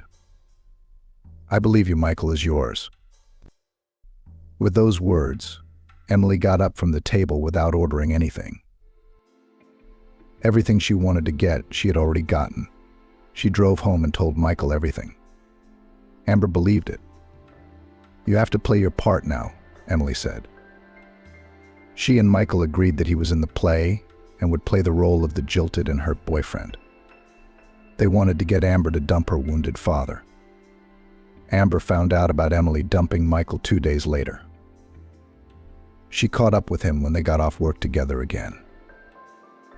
Michael, is it true? Did you and Emily break up? Yes, I did, he answered her. So now I have a chance again? Amber asked ambiguously. But everyone always has a chance, he answered ambiguously and walked on. Amber took his answer as a call to action and acted on it. She needed to tell Jason that they were breaking up. But first she needed to make sure Michael was in her good graces. Amber didn't want to be alone. One night, Amber called Michael, and he was at Emily's at the time, but Michael answered the phone. Hey, why don't you and I get together? I've missed you. He paused for a moment, then agreed. All right, let's go to a coffee shop near your house. Emily didn't like hearing that, but Michael reassured her. Emily, honey, but just be patient. As soon as we get Amber out in the open, we'll get you married. We have to get your father out of that stewardess clutches. Michael began packing for his meeting with Amber. Emily let him go with a heavy heart. What kind of girl would send her favorite guy to meet her ex-girlfriend? And a very attractive one at that. Michael arrived at the cafe. Amber arrived about 5 minutes after him, walked up to him and gave him a hug and a kiss on the cheek. "Michael, I missed you so much." "The test was a given," Amber said. "And I missed you a little too," Michael added a little later. "I was told you grieved after me. And not for long. Did you find a new boyfriend quickly?" She faltered, but she had to answer something. "Yeah, it was just a fling. I thought I told you about him. An older man just bored with his boring family life, got attracted to me. I'm bored with him. We have very different interests." "Interested in you, or did you seduce him?" Michael clarified. "Michael, but let's not get into that. I'm way past that stage of my life. I'm going to tell him today that it's over between us, even though he's so attracted to me. But I want you and only you, and I'll talk about it 1,000 times. But I can't promise you anything serious. I've just been dumped, and I'm disappointed in every woman in the world right now. Trust me, I can prove to you that not all women are assholes. There are some decent ones. We'll see about that. First, you need to break up with your current boyfriend." "I'll do it tonight," Amber replied. Michael and Amber sat in the cafe for about an hour and a half talking about nothing. Michael was once again convinced that Amber wasn't right for him. She was too empty for him. Amber told Jason some unpleasant news that evening. "Jason, we have to break up," she began the conversation. The man had had a busy day today. He hadn't eaten most of the day. He hadn't waited for dinner from Amber either. "Amber, what the hell are you talking about?" he said. "I'm tired as a dog today. I'm hungry, but there's nothing at home. You were home all day yesterday. Why didn't you at least boil some borscht? And now you're telling me you're breaking up with me." "Jason, I'm not kidding. I want to break up with you." "I mean it," Amber added. "What's the reason?" the man asked sternly. "I don't love you. I don't feel like you're my man. So I'm asking you to get out of my apartment today and tomorrow." Jason, these words really hurt him.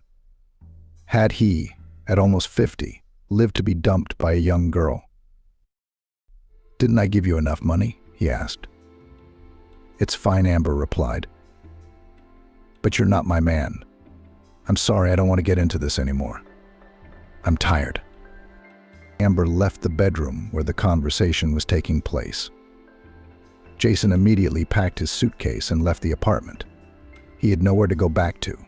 He wasn't going straight to Susan's house. So he drove back to the hotel, frustrated and angry not so much at Amber as at himself for being such a fool. He'd thought she was the girl he was going to spend the rest of his life with. How had he been wrong? Naive. As soon as Jason left, Amber silently called Michael. "Michael, I want you to know that I broke up with my Jason. He just moved out of my apartment. You can come over." Amber was pleased. She couldn't believe that her plan had finally worked and that she and Michael would be reunited very soon. But how wrong she was. Michael told Amber that he couldn't come to her place today because his mom was sick and he needed to be there for her. Amber believed him, saying she was expecting him any time. And Michael, of course, was at Emily's the whole time. He's the one who told her what Amber said about breaking up with her dad. I wonder where he went now. Probably to a hotel, because he has nowhere else to go, Emily said. "Emily, listen. What if I called my dad and asked him to come over to my mom's house and tell him that we wanted to have dinner at my mom's house?